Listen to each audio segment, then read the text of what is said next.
क्या आपने कभी खुद से यह सवाल किया है कि चार धाम यात्रा को बैकुंठ तक पहुंचने का मार्ग क्यों कहा जाता है? क्या आपको पता है कि स्वयं भगवान विष्णु ने हिमालय की गोद में कठोर तपस्या की थी? और क्या आप जानते हैं कि एक छोटी सी भूल के कारण एक देवमूर्ति आज भी अधूरी अवस्था में पूजी जाती है? इस वीडियो को अंत तक जरूर देखिए, क्योंकि यहाँ हम न केवल चार धाम की रहस्यमयी यात्रा पर चलेंगे, बल्कि उन चार पवित्र स्थलों के बारे में भी जानेंगे जिन्हें छोटा चार धाम कहा जाता है। इसीलिए वीडियो को बीच में छोड़िए मत, क्योंकि हर पड़ाव अपने भीतर एक दिव्य रहस्य समेटे हुए है। पहला धाम बद्रीनाथ, हिमालय की ऊंची चोटियों के बीच बसा एक ऐसा तीर्थ जहां पत्थर भी साधना में लीन प्रतीत होते हैं, जहां मौन भी मंत्र बन जाता है। वही है बद्रीनाथ धाम। चार धाम यात्रा का पहला और सबसे पवित्र पड़ाव उत्तराखंड में अलकनंदा नदी के किनारे स्थित यह धाम उत्तर दिशा का द्वार माना जाता है। यही से शुरू होती है वह आध्यात्मिक यात्रा जो मनुष्य को वैकुंठ की ओर ले जाती है। यहाँ विराजमान है श्री बद्री विशाल, भगवान विष्णु का वह रूप जो राजा नहीं बल्कि एक तपस्वी है, नंगे चरणों से ध्यान में लीन साधक की मुद्रा में बैठे हुए। बद्रीनाथ नाम का रहस्य, बद्रीनाथ दो शब्दों से बना है, बद्री और नाथ। बद्री यानी बेर का वृक्ष और नाथ यानी स्वामी। पुराणों में वर्णन मिलता है कि जब भगवान विष्णु इस स्थान पर कठोर तप में लीन थे, तब माता लक्ष्मी ने स्वयं को बद्री वृक्ष के रूप में ढाल लिया ताकि हिमपात, वर्षा और कठोर मौसम से अपने स्वामी की रक्षा कर सकें। इसी कारण यह स्थान कहलाया बद्रीनाथ, अर्थात बद्री वृक्ष के स्वामी। तपस्या की दिव्य कथा। एक बार देवर्षि नारद ने भगवान विष्णु से प्रश्न किया, हे प्रभु, आपने सृष्टि की रचना की, उसका पालन किया, पर क्या आपने स्वयं कभी तप किया है? भगवान विष्णु मुस्कुराए और बोले, जो नियम मैंने संसार के लिए बनाए हैं उन्हें मैं स्वयं भी निभाता हूं। अब समय है कि मैं भी तप का मार्ग अपनाऊं। इसके बाद भगवान नारायण हिमालय की ओर प्रस्थान करते हैं और बद्रिकाश्रम में आकर अत्यंत कठोर तपस्या में लीन हो जाते हैं। उनकी साधना इतनी गहन थी कि प्रकृति भी मौन होकर साक्षी बन गई। तप्त कुंड और पवित्र स्थल यहीं पास में हैं। तप्त कुंड, नारद कुंड और अरशिगंगा, जहां आज भी श्रद्धालु स्नान कर अपनी आत्मा को शुद्ध करते हैं। मान्यता है कि तप्त कुंड का जल केवल शरीर को नहीं बल्कि आत्मा के विकारों को भी जला देता है। यह देवी लक्ष्मी की कृपा से पवित्र माना जाता है। स्वर्ग का द्वार। हर वर्ष जब बद्रीनाथ के कपाट खुलते हैं तो ऐसा प्रतीत होता है मानो स्वयं स्वर्ग के द्वार खुल गए हों। घंटियों की गूंज, वैदिक मंत्रों की गूंजती ध्वनि और श्रद्धा से भरे हृदय इस धाम को धरती पर स्थित एक दिव्य लोक बना देते हैं। बद्रीनाथ केवल एक मंदिर नहीं, यह एक संदेश है। जो वैकुंठ चाहता है उसे तप, त्याग और साधना के मार्ग से गुजरना होगा। जब मंदिर के कपाट बंद हो जाते हैं तब भी वह धाम सूना नहीं पड़ता। लोक मान्यता है कि उस काल में भगवान बद्री विशाल की नित्य सेवा स्वयं दिव्य शक्तियां, देवगण और यक्ष निभाते हैं। अब बद्रीनाथ की तपस्थली से आगे बढ़ते हैं पश्चिम दिशा की ओर, उस पावन भूमि पर जहां विष्णु नहीं बल्कि श्री कृष्ण स्वयं द्वारिकाधीश के रूप में विराजमान हैं। यही है द्वारका। द्वारका केवल एक नगर नहीं था, यह धर्म की जीवंत राजधानी थी। यह वही धरती है जहां श्री कृष्ण ने अपना राज्य स्थापित किया, जहां शासन शक्ति से नहीं धर्म से चलता था, और जहां लीलाएं केवल कथाओं में नहीं बल्कि जनजीवन के हर क्षण में साकार होती थी। महाभारत युद्ध के पश्चात जब मथुरा निरंतर असुरों और यवनों के आक्रमणों से पीड़ित होने लगी, तब श्री कृष्ण ने अपनी प्रजा की सुरक्षा के लिए एक कठिन निर्णय लिया। उन्होंने मथुरा त्यागने का निश्चय किया और समुद्र से निवेदन किया। कहा जाता है कि समुद्र ने स्वयं मार्ग प्रशस्त कर दिया। उसी स्थान पर समुद्र के मध्य विश्वकर्मा ने एक अलौकिक नगरी का निर्माण किया, स्वर्ण, रजत और रत्नों से सुसज्जित। यही नगरी द्वारका कहलाई। इस नगर की हर सड़क, हर महल दिव्यता से ओतप्रोत था। आज भी उसी दिव्य परंपरा का केंद्र है द्वारकाधीश मंदिर, जिसे जगत मंदिर के नाम से भी जाना जाता है। यहाँ श्री कृष्ण अपने राजसी स्वरूप में विराजमान हैं। नेत्रों में करुणा, मुख पर सौम्य हास्य और चार भुजाओं में शंख, चक्र, गदा और पद्म। दर्शन करते ही ऐसा अनुभव होता है मानो भगवान स्वयं भक्त को अपने सानिध्य में बुला रहे हों। द्वारका की पवित्रता केवल इसी मंदिर तक सीमित नहीं है। थोड़ी ही दूरी पर स्थित है रुक्मणी देवी का मंदिर, जहां एक भावुक कथा जुड़ी है। एक प्रसंग के कारण रुक्मणी जी को नगर से अलग निवास करना पड़ा। यह स्थल आज भी प्रेम, समर्पण और विनम्रता का प्रतीक माना जाता है। गोमती घाट पर श्रद्धालु गोमती नदी में स्नान कर आत्मशुद्धि का अनुभव करते हैं और फिर प्रभु के दर्शन के लिए आगे बढ़ते हैं। कहा जाता है कि समुद्र की गहराइयों में आज भी प्राचीन द्वारका के अवशेष विद्यमान हैं, वही नगरी जिसे श्री कृष्ण ने बसाया था। यह रहस्य द्वारका की आस्था को और भी गहन बना देता है। वेद द्वारका वह स्थान है जहां श्री कृष्ण और सुदामा का मिलन हुआ, और शंखो द्वार तीर्थ वह पुण्य भूमि है जहां एक बार का स्नान अश्वमेध यज्ञ के समान फल देता है। इस प्रकार द्वारका केवल इतिहास नहीं, बल्कि आस्था, रहस्य और दिव्यता का ऐसा संगम है जो हर युग में भक्तों को अपनी ओर आकर्षित करता रहेगा। इन पवित्र स्थलों के साथ द्वारका सिर्फ ईंट पत्थरों से बना कोई नगर नहीं रह जाता, बल्कि यह धर्म, करुणा और प्रेम से भरे जीवन का जीवंत दर्शन बन जाता है। चाहे तो इस विषय को और भी संक्षेप में समेटा जा सकता है, लेकिन फिलहाल कथा को यहीं विराम देना उचित होगा। मित्रों, इस क्षण मुझे आप सबसे एक बात कहते हुए अत्यंत प्रसन्नता हो रही है। आपने हमारे आध्यात्मिक प्रयास, वैदिक चर्चा को जो स्नेह और समर्थन दिया है, वह हमारे लिए अमूल्य है। एक आध्यात्मिक मंच के लिए इतना प्रेम मिलना वास्तव में सौभाग्य की बात है। आप सभी के आशीर्वाद और विश्वास से हमारा परिवार अब 22,000 सदस्यों तक पहुंच गया है। इसके लिए हृदय से धन्यवाद। यदि आप अब तक इस आध्यात्मिक यात्रा में हमारे साथ नहीं जुड़े हैं, तो अभी चैनल को सब्सक्राइब कर लीजिए, क्योंकि आपकी आस्था, प्रभु की कृपा और मेरा प्रयास तीनों मिलकर ही इस यात्रा को आगे बढ़ाते हैं। अगर कथा आपके मन को छू रही है तो इसे लाइक करना न भूलें। अब आइए कथा को आगे बढ़ाते हैं। चार धाम यात्रा अब पूर्व दिशा की ओर मुड़ती है, उस पवित्र भूमि की ओर जिसे जगन्नाथपुरी कहा जाता है। यह चार धामों में एकमात्र ऐसा तीर्थ है जहां भगवान विष्णु अपने अकेले स्वरूप में नहीं, बल्कि अपने बड़े भाई बलराम और बहन सुभद्रा के साथ विराजमान है। यही वह धाम है जहां हर वर्ष रथ यात्रा का दिव्य उत्सव होता है। वह पर्व जब भगवान स्वयं अपने मंदिर से बाहर निकलकर भक्तों के बीच आते हैं। पुरी का अर्थ है संपूर्णता, और जगन्नाथ यानी पूरे जगत के स्वामी। मानो यह धाम पूरे ब्रह्मांड का प्रतीक हो। जगन्नाथ मंदिर की मूर्तियां अपने आप में अद्भुत हैं। लकड़ी से निर्मित ये विग्रह सदियों से उसी स्वरूप में पूजे जा रहे हैं। इन्हें केवल मूर्ति नहीं माना जाता, बल्कि जीवंत चेतना का रूप कहा जाता है।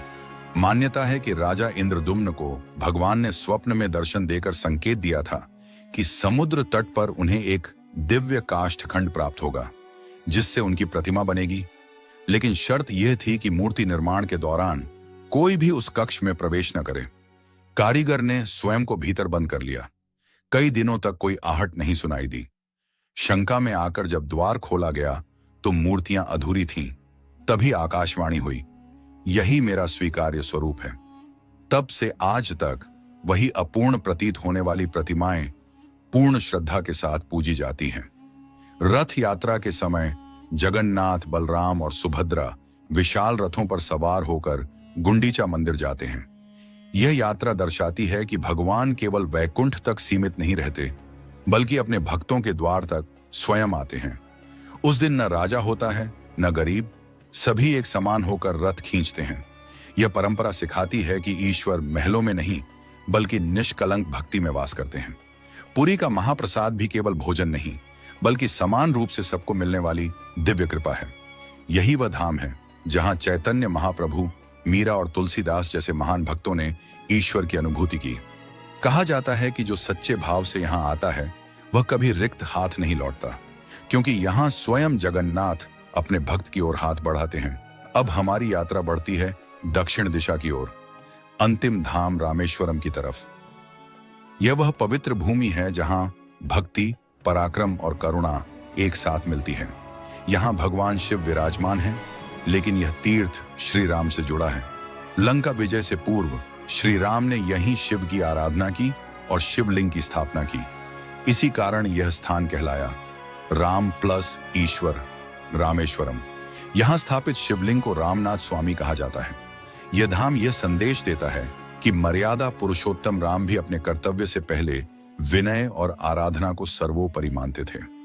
लंका पर विजय से पहले श्री राम ने अपने अस्त्र नहीं, बल्कि अपनी विनम्रता को आगे रखा। उन्होंने महादेव से आशीर्वाद मांगा और उसी क्षण यह भूमि सनातन काल के लिए पवित्र हो गई। आज जिस शिवलिंग की पूजा रामनाथ स्वामी के रूप में होती है, वही वह प्रतीक है जहां मर्यादा पुरुषोत्तम राम ने स्वयं शिव को नमन किया था। रामेश्वरम सिर्फ एक धार्मिक स्थल नहीं, यह आत्मा को भीतर से शुद्ध करने वाली यात्रा है। यहां स्थित 22 तीर्थ कुंडों का रहस्य अद्भुत है। हर कुंड का जल अलग अनुभूति देता है, कहीं ठंडक, कहीं ऊष्मा, कहीं स्वाद में भिन्नता। मान्यता है कि इन कुंडों में स्नान करने से मनुष्य केवल शरीर से नहीं, कर्मों से भी निर्मल होता है। समुद्र तट से आगे बढ़ने पर मिलता है धनुषकोडी, वह पावन स्थान जहां श्री राम ने वानर सेना के साथ समुद्र पर सेतु का निर्माण कराया था। राम सेतु के चिन्ह आज भी अंतरिक्ष से देखे जा सकते हैं, जो आस्था और विज्ञान दोनों को सोचने पर मजबूर कर देते हैं। यहीं श्री राम ने शिव से कहा था, आप मेरे आराध्य हैं और जो भी भविष्य में मेरे भक्त होंगे वे पहले आपकी उपासना करेंगे।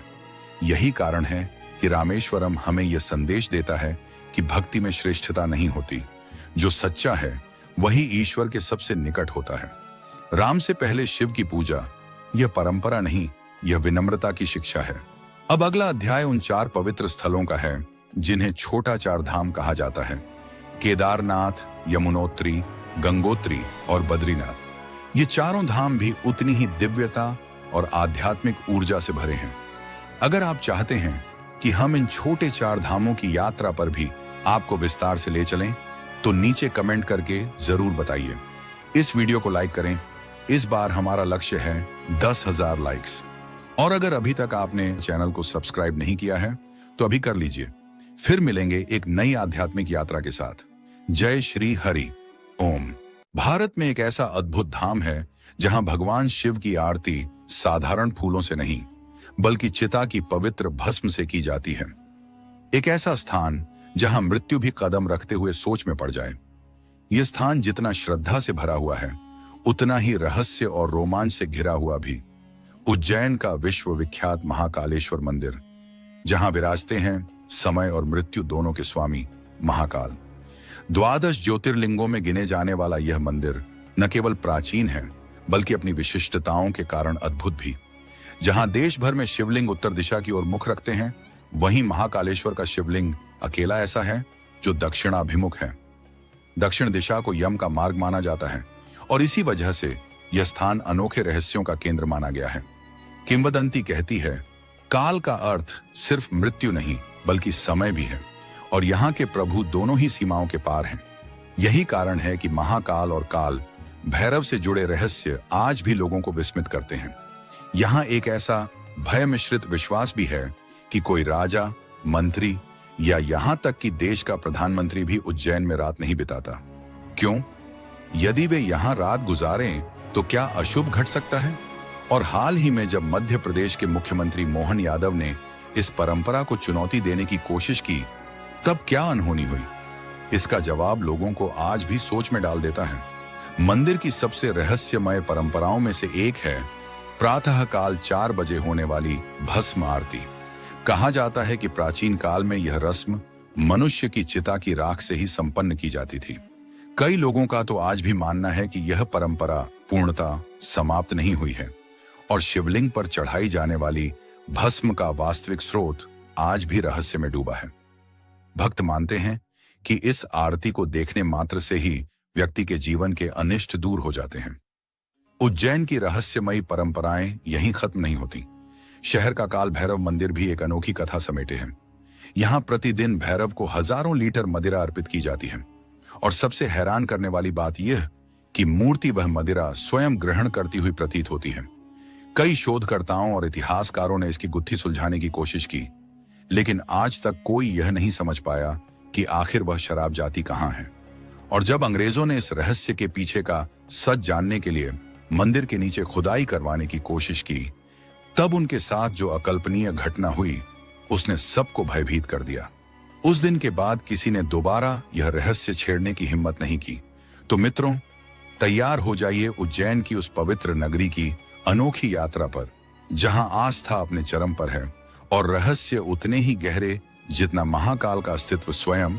एक ऐसी यात्रा जो आपको आश्चर्यचकित भी करेगी और रोमांचित भी। आप सभी से एक छोटी सी प्रार्थना है, इस कथा को शुरू से अंत तक सुने, और अगर इसकी ऊर्जा आपके मन में भक्ति की लौ जलाए तो कमेंट में एक बार जोर से हर हर महादेव गूंजा दें।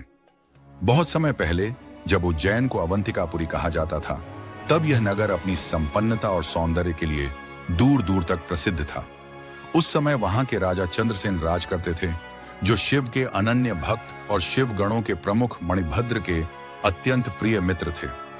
एक दिन मणिभद्र अवंतिका आए और उन्होंने राजा को एक दिव्य रत्न चिंतामणि उपहार स्वरूप दिया। यह मणि इतनी तेजोमयी थी कि इसका प्रकाश चारों दिशाओं में फैल गया। इसकी ख्याति बढ़ते ही कई पड़ोसी राजाओं के मन में लालच पैदा हुआ। उससे पहले कि राजा चंद्रसेन समझ पाते, लोभी राजाओं ने अपनी विशाल सेनाओं के साथ अवंतिकापुरी पर धावा बोल दिया। चंद्रसेन की सेना संख्या में कम थी, पर वे जानते थे कि उनकी हिम्मत किसी रत्न से नहीं, महादेव की कृपा से है। इसलिए उन्होंने युद्ध की परवाह किए बिना राज्य का भार ईश्वर पर छोड़ दिया और वन में जाकर शिव साधना में लीन हो गए। लेकिन तभी अवंतिकापुरी पर एक और आफत टूट पड़ी, दुष्ट असुर दूषण। ब्रह्मा जी से वरदान पाकर वह अहंकार में डूब गया था और पूजा पाठ करने वालों से उसे घोर द्वेष था। उज्जैन में प्रवेश करते ही उसने शिव भक्तों पर अत्याचार शुरू कर दिया। मंदिरों को अपवित्र किया गया, लोग डर कर इधर उधर छिपने लगे, चारों तरफ दहशत फैल गई। इसी अफरा तफरी में एक विधवा अपने 5 साल के बेटे को लेकर भागते भागते उसी वन में पहुंच गई जहां राजा चंद्रसेन ध्यान मग्न बैठे थे। बालक ने उन्हें शांत भाव से शिव ध्यान में तल्लीन देखा तो उसका कोमल मन भी भक्ति की ओर खिंच गया। वह थोड़ा दूर जाकर मिट्टी से छोटा सा शिवलिंग बनाता है, पास के फूल और बेलपत्र चढ़ाकर भोलेनाथ की पूजा करने लगता है। पूजा में वह इतना डूब गया कि संसार की कोई आवाज उसे छू भी नहीं सकी। उसकी मां बार बार उसे खाने बुलाती रही, पर वह भक्ति में तल्लीन रहा। अंततः क्रोध में आकर उसकी मां ने उसकी पूजा सामग्री बिखेर दी और उसी क्षण अचानक आकाश में गर्जना हुई, बिजली चमकी और घंटियों की अनगिनत ध्वनियों के साथ उस स्थान पर एक दिव्य मंदिर प्रकट हो गया। जहां अभी अभी मिट्टी का साधारण शिवलिंग था, वहीं अब एक स्वयंभू ज्योतिर्मय लिंग प्रकट हो चुका था। और आश्चर्य की बात, उस पर वही फूल और बेलपत्र सुशोभित थे जो उस इनोसेंट बालक ने अपने प्रेम से अर्पित किए थे। जब यह सब हुआ तो उस युवक की माता अवाक रह गईं। उनकी आंखें आश्चर्य से फैल गईं और उसी क्षण उन्हें अपनी भूल का गहरा एहसास हुआ। इस चमत्कार की खबर जैसे ही राजा चंद्रसेन तक पहुंची, वे एक पल भी रुके बिना वहां पहुंच गए। उनके नेत्रों में उमड़ता भावुक आनंद साफ झलक रहा था, क्योंकि उनकी अटूट भक्ति का फल आज स्वयं साक्षात सामने खड़ा था। भगवान शिव प्रकट हुए थे, लेकिन कहानी यहीं थमती नहीं। इसके बाद जो हुआ, उसने पूरी उज्जैन की नियति बदल दी। उस समय असुर दूषण की क्रूरता से पूरी अवंतिकापुरी भय से कांप रही थी। पर तभी जिस शिवलिंग का उदय हुआ था, उसी से दिव्य प्रकाश फूटा और उसी तेज से महादेव का उग्र प्रचंड स्वरूप प्रकट हुआ। शिव ने रुद्रावतार धारण किया, महाकाल के रूप में। वह रूप इतना भयावह, इतना अपार शक्तिवान था कि स्वयं काल भी उनके आगे नतमस्तक हो जाए। ज्यों-ज्यों शिव की जटाओं में प्रचंड वेग भरने लगा, त्रिशूल की धार चमक उठी। उनकी प्रज्वलित दृष्टि दूषण पर टिक गई और अगले ही पल वे युद्ध भूमि की ओर बढ़ चले। कहते हैं, एक झटके में ही दूषण और उसकी विशाल असुर सेना राख में बदल गई। इस महान युद्ध के बाद वे सभी राजा जो उस दिव्य मणि के लोभ में आए थे, शिव के चरणों में सिर झुकाकर खड़े रह गए। दूषण के भस्मीभूत होने के बाद शिव ने उसकी राख से स्वयं का श्रृंगार किया और यहीं से महाकालेश्वर में भस्म श्रृंगार और भस्म आरती की परंपरा प्रारंभ हुई। आज भी हर दिन तड़के 4 बजे यह अलौकिक आरती होती है। माना जाता है कि यह चिता की भस्म से की जाती है और इसका रहस्य स्वयं में बेहद अद्भुत है। लेकिन उससे पहले एक और बड़ा रहस्य। क्या आपने ध्यान दिया है कि कोई राजा, मंत्री या यहां तक कि प्रधानमंत्री भी महाकालेश्वर के परिसर में रात नहीं रुकता? और जब बहुत कम अवसरों पर कुछ लोगों ने रुकने का प्रयास किया तो उनके साथ क्या हुआ, यही जानना बेहद रोचक है। महाकालेश्वर मंदिर केवल भारत ही नहीं, पूरी दुनिया में प्रसिद्ध है। लाखों श्रद्धालु यहां आते हैं और बड़े बड़े नेता भी दर्शन के लिए पहुंचते हैं। पर एक बात आज तक नहीं बदली, दर्शन के बाद वे रात वहीं नहीं बिताते। जरूरत पड़े तो उज्जैन के बाहर ठहरते हैं। क्यों? क्योंकि मान्यता कहती है उज्जैन का राजा केवल महाकाल है और उनके नगर में किसी सत्ताधारी व्यक्ति का रात ठहरना अशुभ माना जाता है। जो भी यहां रात बिताता है उसकी सत्ता जल्द ही समाप्त हो जाती है। यह सिर्फ कहानी नहीं, कई घटनाएं इसका प्रमाण मानी जाती हैं। उदाहरण के लिए भारत के चौथे प्रधानमंत्री मोरारजी देसाई, उन्होंने महाकाल के दरबार में एक रात बिताई और अगले ही दिन उनकी सरकार गिर गई। इसी तरह कर्नाटक के मुख्यमंत्री येदियुरप्पा ने भी ऐसा ही किया और लगभग 20 दिनों के भीतर ही उन्हें इस्तीफा देना पड़ा। कई और उदाहरण भी हैं जिनकी चर्चा समय समय पर होती रही है और लोग यही सवाल पूछते हैं, आखिर ऐसा क्यों होता है? मान्यता यही कहती है कि महाकाल के नगर में दो राजा साथ नहीं ठहर सकते, एक दैवी और एक सांसारिक। इसलिए आधुनिक नेता भी यहां रात्रि विश्राम से बचते हैं। यहां तक कि जब प्रधानमंत्री नरेंद्र मोदी महाकाल के दर्शन के लिए आए, उन्होंने भी रात वहीं न बिताने का निर्णय लिया। लेकिन सबसे चौंकाने वाली घटना हाल ही में 16 दिसंबर 2023 को हुई, जब मध्य प्रदेश के मुख्यमंत्री मोहन यादव ने यहां रात गुजारी। उनका कहना था, मैं महाकाल का पुत्र हूं, इसलिए यहां ठहरना मेरे लिए कोई वर्जित बात नहीं। उन्होंने स्पष्ट कहा कि महाकाल स्वयं संपूर्ण ब्रह्मांड के स्वामी हैं, अतः उनके नगर में रुकना उनके लिए सम्मान की बात है। एक रात वहीं ठहरने के बाद उन्होंने भक्तों के सामने एक बिल्कुल अलग दृष्टिकोण रखा। अब समय है कि हम उज्जैन में होने वाली अद्भुत भस्म आरती के रहस्य को समझें। दोस्तों, आमतौर पर मंदिरों में देवी देवताओं की पूजा दीपक और सुगंधित धूप से की जाती है, लेकिन महाकालेश्वर मंदिर में पूजा का स्वरूप ही निराला है। यहाँ महादेव की आरती भस्म से की जाती है। भस्म उस अंतिम अवस्था का प्रतीक है जो किसी भी पदार्थ के पूर्णतः नष्ट होने पर शेष बचती है। प्राचीन काल में यह भस्म वास्तव में मनुष्य की पहली चिता से प्राप्त राख होती थी, लेकिन समय के साथ कई कारणों से यह परंपरा बदल गई। आज मंदिर में उपयोग की जाने वाली भस्म कपिला, गाय के गोबर, साथ ही पीपल, वट, शमी और अमलतास की लकड़ियों की राख से तैयार की जाती है। हर दिन सुबह ठीक 4 बजे यह अलौकिक आरती आरंभ होती है, जिसे देखने के लिए देश विदेश से असंख्य श्रद्धालु उमड़ पड़ते हैं। मंत्रों की गूंज और दीपों की रोशनी के बीच पुजारियों द्वारा की जाने वाली यह आरती अत्यंत भव्य मानी जाती है।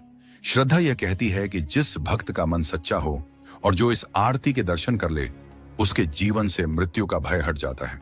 लेकिन एक बात विशेष ध्यान देने योग्य है, यह आरती केवल पुरुषों के लिए खुली होती है, महिलाओं को दर्शनों की अनुमति नहीं है। अब आगे बढ़ते हैं एक और रहस्य की ओर। क्या आपको मालूम है कि महाकालेश्वर मंदिर 3 स्तरों में विभाजित है? इनमें सबसे ऊपर स्थित है रहस्यमयी नागचंद्रेश्वर मंदिर, जिसका आकर्षण ही अलग है। हिंदू धर्म में नागों का महत्व अत्यंत गहरा है। लोग उन्हें सिर्फ सर्प नहीं बल्कि स्वयं शिव के अलंकार के रूप में पूजते हैं। देश भर में नाग देवता के अनेक मंदिर हैं, लेकिन उज्जैन का यह मंदिर अनोखा इसलिए है क्योंकि यह पूरे वर्ष में केवल एक दिन, नाग पंचमी के अवसर पर ही भक्तों के लिए खुलता है। मान्यता है कि नागराज तक्षक स्वयं यहाँ वास करते हैं और उनकी इच्छा थी कि उन्हें एकांत में ही पूजा जाए। इसी कारण वर्ष में केवल उसी दिन मंदिर के द्वार खोले जाते हैं। यहाँ स्थापित प्राचीन दुर्लभ मूर्ति नेपाल से लाई गई थी और इसकी अलग पहचान यह है कि एक ही मूर्ति में शिव, पार्वती, गणेश और नागों की अद्भुत आकृतियां एक साथ दिखाई देती हैं। कहते हैं कि नागराज तक्षक ने भगवान शंकर को प्रसन्न करने के लिए घोर तपस्या की थी और इसी स्थान को उनकी तपोभूमि माना जाता है। अत्यंत कठोर साधना से प्रसन्न होकर शिव ने तक्षक को अमृतत्व का वरदान प्रदान किया। उसी क्षण से तक्षक नागराज ने महादेव के सानिध्य में ही निवास करना स्वीकार किया। बस उनकी एक ही अपेक्षा थी, उनके निवास स्थान की शांति भंग न की जाए और उनके एकांत में कोई बाधा न पहुंचे। नाग पंचमी के शुभ अवसर पर ही नागचंद्रेश्वर मंदिर के कपाट खोले जाते हैं। यह स्थान सिर्फ एक प्राचीन मंदिर नहीं बल्कि आस्था, रहस्य और सदियों पुरानी परंपराओं का अद्भुत संगम है, जिसे हर शिव भक्त जीवन में एक बार जरूर अनुभव करना चाहता है। महाकालेश्वर ज्योतिर्लिंग की खासियतों में एक बात उन्हें सबसे अलग बनाती है। यह दक्षिण दिशा की ओर स्थित है। सामान्य तौर पर शिवलिंगों की जलधारा उत्तर दिशा से निकलती है, परंतु यहाँ शिवलिंग का मुख दक्षिण की ओर है। इसी वजह से इन्हें दक्षिणमुखी महाकाल के रूप में पूजा जाता है और माना जाता है कि यह अद्भुत स्वरूप नकारात्मक ऊर्जाओं का नाश करता है। कहते हैं इस दिशा में स्थापित होने के पीछे गहरी धार्मिक और आध्यात्मिक मान्यताएं छिपी हुई हैं, जो महाकाल के स्वरूप को और भी शक्तिशाली बनाती है। महाकालेश्वर को स्वयंभू ज्योतिर्लिंग माना जाता है, अर्थात यह शिवलिंग किसी मानव द्वारा निर्मित नहीं बल्कि स्वयं प्रकट हुआ है। शास्त्रों में वर्णित है कि भगवान शिव 3 स्थानों पर 3 अलग अलग रूपों में पूजित हैं। आकाश में तारकलिंग, पाताल में हाटकेश्वर लिंग और पृथ्वी पर महाकालेश्वर लिंग। उज्जैन को काल नगरी कहा जाता है और महाकाल को समय के स्वामी के रूप में पूजा जाता है। इसी कारण तीनों लोकों में उनकी विशेष प्रतिष्ठा मानी गई है। अब एक रोमांचक बात, महाकाल बाबा हर मौसम और हर पर्व के साथ अपना श्रृंगार बदलते हैं। चलिए उसी रहस्य से पर्दा उठाते हैं। और हाँ, यदि यह वीडियो आपको पसंद आए तो इसे दूसरे शिव भक्तों तक जरूर पहुंचाएं। उज्जैन में महाकाल एक हैं, परंतु उनके रूप और श्रृंगार असंख्य। हर त्योहार, हर रथु और प्रत्येक उत्सव में उनका स्वरूप बदल जाता है। यही वजह है कि लाखों श्रद्धालु केवल उनके अनोखे दर्शनों के लिए साल भर उज्जैन पहुंचते हैं। जैसे महाशिवरात्रि पर महाकाल दूल्हे की तरह सजाए जाते हैं। श्रावण मास में उन्हें राजाधिराज के भव्य रूप में सजाया जाता है। दीपावली पर पूरा मंदिर दीपों की रोशनी में चमक उठता है। होली में परिसर रंगों की आभा से भर जाता है। गर्मी के मौसम में उन्हें शीतलता देने के लिए मटकों का जल अर्पित किया जाता है। कार्तिक मास में विशेष परंपरा के तहत उन्हें पालकी में विराजमान कर भगवान विष्णु को सृष्टि संचालन की जिम्मेदारी सौंपी जाती है। हर श्रृंगार में इतनी भव्यता होती है कि भक्तों का हृदय स्वयं ही भाव विभोर हो उठता है। इसलिए महाकाल को उज्जैन का राजा भी मानते हैं, और जब राजा हों तो उनके सम्मान का स्तर भी सर्वोच्च होता है। उज्जैन में एक और मान्यता प्रचलित है। महाकाल मंदिर के सामने से कोई सवारी लेकर नहीं गुजारी जाती, चाहे घोड़ा हो, वाहन हो या बारात। विशेषकर दूल्हे की घोड़ी इस मार्ग से ले जाना अशुभ माना जाता है। मान्यता है कि ऐसा करने से अनिष्ट घट सकता है, इसलिए लोग इस रास्ते से सदियों से बचते आ रहे हैं। यह नियम नहीं बल्कि आस्था और श्रद्धा से जुड़ा आदर है। उज्जैन में आज भी एक ऐसी परंपरा निभाई जाती है जिसे न तो किसी कानून ने बाध्य किया है और न ही किसी धार्मिक ग्रंथ ने अनिवार्य बताया है। यह तो सिर्फ श्रद्धालुओं का सम्मान है जो उन्हें पीढ़ियों से इस नियम को स्वयं निभाने के लिए प्रेरित करता है। दोस्तों, महाकालेश्वर मंदिर 3 प्रमुख खंडों में विभाजित है और उन्हीं में से एक है जूना महाकाल का परिसर। अब आप सोच रहे होंगे कि जूना महाकाल आखिर है क्या? तो चलिए इसके रहस्य की परतें खोलते हैं। मंदिर के भीतर स्थित इस शिवलिंग की कहानी जितनी पुरानी है उतनी ही रोमांचक भी। माना जाता है कि जब अतीत में इस मंदिर पर कई बार आक्रमण हुए तब मुख्य शिवलिंग को नुकसान पहुंचाने की कोशिश की गई। स्थिति गंभीर देखकर पुजारियों ने असली शिवलिंग को वहां से हटाकर एक सुरक्षित स्थान पर रख दिया और पूजा पाठ बाधित न हो इसलिए उसी स्थान पर दूसरा शिवलिंग स्थापित कर दिया। समय बीतने के बाद जब परिस्थितियां शांत हुईं तो मूल शिवलिंग को पुनः उसके स्थान पर स्थापित कर दिया गया, लेकिन जो दूसरा शिवलिंग बचा रह गया था उसे हटाया नहीं गया बल्कि मंदिर के ही एक हिस्से में सम्मानपूर्वक स्थापित कर दिया गया। तभी से वह जूना महाकाल कहलाया, अर्थात महाकाल का पुराना स्वरूप। आज भी महाकाल की शाही सवारी शुरू होने से पहले सर्वप्रथम पूजा जूना महाकाल की ही की जाती है। परंतु दुख की बात यह है कि अधिकतर भक्त केवल मुख्य ज्योतिर्लिंग के दर्शन में ही मग्न रहते हैं और जूना महाकाल के दर्शन अक्सर छूट जाते हैं। लेकिन जो तंत्र साधना और आध्यात्म की बारीकियों को समझते हैं उनका कहना है कि यदि महाकालेश्वर के दर्शन से पूर्व जूना महाकाल के दर्शन कर लिए जाए तो जीवन की अनेक रुकावटें स्वयं दूर हो जाती हैं। खैर, उज्जैन की दिव्यता सिर्फ महाकालेश्वर तक सीमित नहीं है। यहाँ एक और स्थान है जिसका रहस्य सुनकर आप दंग रह जाएंगे, और वह है काल भैरव मंदिर। उज्जैन शहर से लगभग 8 किलोमीटर दूर स्थित यह मंदिर करोड़ों लोगों की आस्था का आधार है। ऐसा विश्वास है कि महाकालेश्वर की यात्रा तभी पूर्ण मानी जाती है जब भक्त काल भैरव के दर्शन अवश्य कर ले। स्कंद पुराण के अवंती खंड में भी उल्लेख मिलता है कि काल भैरव भगवान शिव के प्रचंड और तांत्रिक स्वरूप का प्रतिनिधित्व करते हैं। उनका स्वभाव तामसिक माना गया है और इसी वजह से उन्हें मदिरा अर्पित करने की परंपरा प्राचीन काल से चली आ रही है। रोजाना यहाँ श्रद्धालुओं द्वारा बड़ी संख्या में शराब की बोतलें चढ़ाई जाती हैं। लेकिन सबसे रहस्यमयी पहलू तो यह है कि वह चढ़ाई गई शराब आखिर जाती कहां है। यह प्रश्न आज तक किसी को स्पष्ट रूप से समझ नहीं आया। जब पुजारी शराब से भरा पात्र मूर्ति के होठों के पास रखते हैं तो कुछ ही क्षणों में वह पूरी तरह गायब हो जाती है।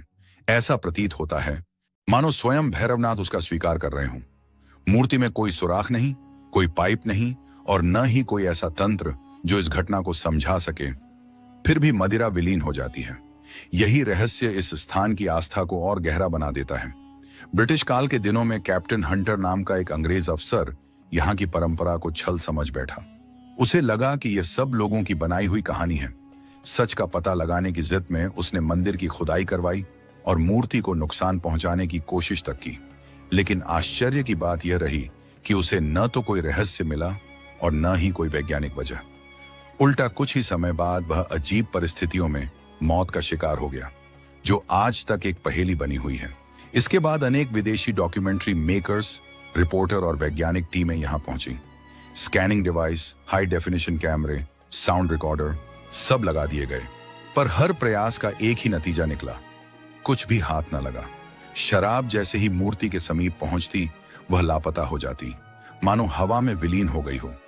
एक ब्रिटिश समूह ने इसे कलेक्टिव डिवाइन इल्यूजन बताया, यानी ऐसी घटना जिसमें आस्था और दिव्यता मिलकर एक अद्भुत अनुभव रचते हैं। भारतीय शोधकर्ता और विक्रम विश्वविद्यालय की अलग अलग टीमों ने भी कई बार परीक्षण किए, लेकिन हर बार नतीजे वही, सबूत शून्य। इतना ही नहीं, इतिहास में एक घटना और दर्ज है। कहा जाता है कि जब औरंगजेब के सैनिक मंदिर तोड़ने पहुंचे तो अचानक वहां कुत्तों का एक विशाल झुंड प्रकट हुआ। सैनिकों पर ऐसे टूट पड़ा कि वे पागलपन की हद तक हिंसक हो उठे, एक दूसरे को ही काटने और मारने लगे।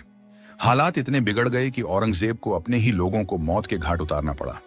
भय इतना गहरा था कि वह मंदिर को छुए बिना ही पीछे हट गया। तो फिर सोचने वाली बात है, क्या यह केवल एक पुरातन धरोहर है? क्या यह सिर्फ एक धार्मिक परंपरा है, या फिर यहां कोई ऐसी अदृश्य शक्ति काम करती है जिसे आधुनिक विज्ञान अब तक समझ ही नहीं पाया? और यही खोज हमें अगली कड़ी की ओर ले जाती है। अगली वीडियो में हम आपको काल भैरव के उस संसार में ले जाएंगे जहां आस्था के साथ साथ तांत्रिक ऊर्जा, दहशत और अलौकिक कंपन एक साथ महसूस होते हैं। तैयार रहिए, क्योंकि आगामी डॉक्यूमेंट्री में भैरव का प्रभाव आपकी आत्मा तक को झकझोर देगा। क्या आपने कभी उस अदृश्य लोक के बारे में सुना है जिसे शंभाला कहा जाता है? कथाओं में इसे ऐसी भूमि बताया गया है जहां आज भी चिरंजीवी अश्वत्थामा जीवित हैं। लेकिन सवाल यह है, उस स्थान के निवासी हजारों वर्षों तक बिना वृद्ध हुए कैसे जीवित रहते हैं? कहा जाता है वहां एक दिव्य रत्न छिपा है, चिंतामणि पत्थर, जिसके रहस्यों को जानने की लालसा कभी हिटलर तक को थी। क्या यही वह शक्ति है जिसने भगवान विष्णु को अपने कल की अवतार के लिए इस स्थान को चुनने पर विवश किया? और क्या वाकई वहां के लोग टेलीपैथी, ऊर्जा नियंत्रण और समय यात्रा जैसी रहस्यमयी विद्या में निपुण थे? आज हम इन सवालों के उत्तर खोजने की कोशिश करेंगे, एक ऐसी यात्रा में जो आपको शंभाला की अदृश्य दुनिया में ले जाएगी। साल था 2013, जब इतिहासकारों और वैज्ञानिकों की एक अंतर्राष्ट्रीय टीम तिब्बत की बर्फीली घाटियों में उतरी। उनका लक्ष्य था उन प्राचीन सभ्यताओं के अवशेषों को ढूंढना जो कभी धरती पर अद्भुत वैभव का प्रतीक थीं। यहीं उन्हें मिला एक रहस्यमयी साम्राज्य, गुग्गे किंगडम, एक ऐसा राज्य जो 13वीं से 15वीं शताब्दी के बीच अपनी चरम समृद्धि पर था। लेकिन सबसे अजीब बात यह थी कि बर्फ से ढके उस निर्जन क्षेत्र में अचानक 1 लाख लोग कैसे बस गए, और फिर एक ही रात में बिना किसी युद्ध, महामारी या आपदा के पूरा साम्राज्य गायब कैसे हो गया? इतिहास अब तक इस रहस्य का उत्तर नहीं दे सका। स्थानीय लोक कथाओं में कहा गया है कि गुग्गे की समृद्धि का रहस्य शंभाला नगरी से जुड़ा था।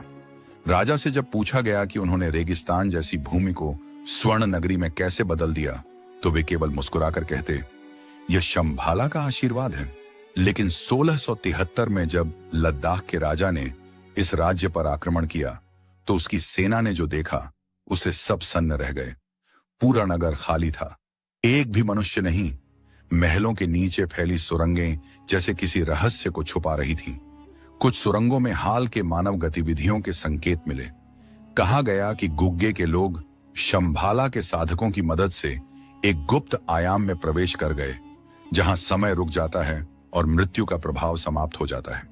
खोजकर्ताओं ने उन सुरंगों में उतरने का साहस किया, लेकिन उन्हें वहां सिर्फ खामोशी और रहस्यमय प्रतीक मिले। अंततः उनकी यात्रा उन्हें हिमालय की गहराइयों तक ले गई, जहां वे सुरंगें कैलाश पर्वत की दिशा में जाती थीं। कैलाश, जिसे स्वयं भगवान शिव का निवास कहा जाता है, जहां भौतिक विज्ञान भी अब तक कोई ठोस जवाब नहीं दे सका। आगे बढ़ने से पहले आपसे एक विनम्र निवेदन, इस डॉक्यूमेंट्री को तैयार करने में हमने अनगिनत घंटे रिसर्च और मेहनत में लगाए हैं। अगर आपको हमारा प्रयास पसंद आ रहा है तो कृपया चैनल को सब्सक्राइब करें। आपका एक क्लिक हमें ऐसे ही और रहस्यमय विषयों की खोज के लिए प्रेरित करेगा। हिमालय की बर्फीली चोटियों के बीच कहीं छिपा है शंभाला, एक ऐसा लोक जो किसी नक्शे पर नहीं बल्कि चेतना के आयाम में मौजूद है। कभी इसे ज्ञानगंज, सिद्धाश्रम या शंग्रीला भी कहा गया। सदियों से यह स्थान योगियों, तपस्वियों और रहस्यवादियों का केंद्र रहा है। आधुनिक उपग्रह तकनीकें, जीपीएस या ड्रोन मैपिंग, कुछ भी इस लोक का पता नहीं लगा सका, जैसे वह स्थान हमारे भौतिक जगत की सीमाओं से परे किसी अन्य स्तर पर विद्यमान हो। कहते हैं, जब मानवता स्वयं को विनाश के कगार पर पाएगी, तभी शंभाला के द्वार पुनः खुलेंगे और वहीं से कल की अवतार पृथ्वी पर अवतरित होंगे। क्या यह केवल पौराणिक कथा है, या वास्तव में कहीं बर्फ के पार एक ऐसा लोक है जहां समय थम चुका है और आत्मा अमर हो गई है? यह रहस्य अब भी उतना ही गहरा है जितनी हिमालय की नीरव चोटियां। कहते हैं, कहीं दूर हमारी झांक दुनिया की सीमाओं के पार एक ऐसा लोक विद्यमान है, शंभाला। यह कोई साधारण स्थान नहीं, बल्कि एक ऐसी आयामिक सत्ता है जो समय और भौगोलिक सीमाओं से परे अस्तित्व रखती है। प्राचीन ग्रंथों के अनुसार अमर योद्धा जैसे अश्वत्थामा और हनुमान आज भी इसी दिव्य भूमि में वास करते हैं। यहाँ के निवासी केवल शक्तिशाली ही नहीं, बल्कि अत्यंत जागरूक और उन्नत चेतना वाले माने जाते हैं। उनके पास ऐसी विद्याएं और तकनीकें हैं जिनकी कल्पना आज का विज्ञान भी नहीं कर सकता।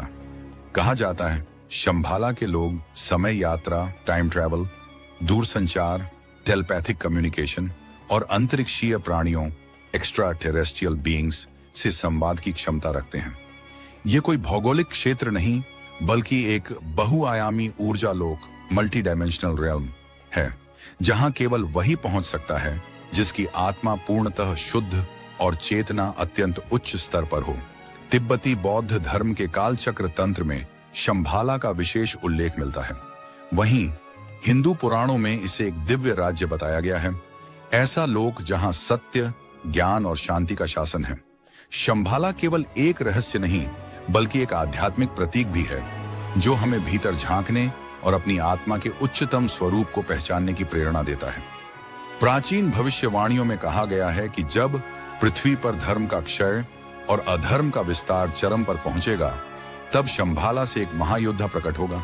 वही योद्धा अधर्म का अंत कर सत्य युग की पुनः स्थापना करेगा। कुछ तिब्बती ग्रंथों और जांग झूम संस्कृति के रहस्यों में उल्लेख मिलता है कि शंभाला वह स्थान है जहां समय स्थिर हो जाता है और आत्मा को मुक्ति का द्वार प्राप्त होता है।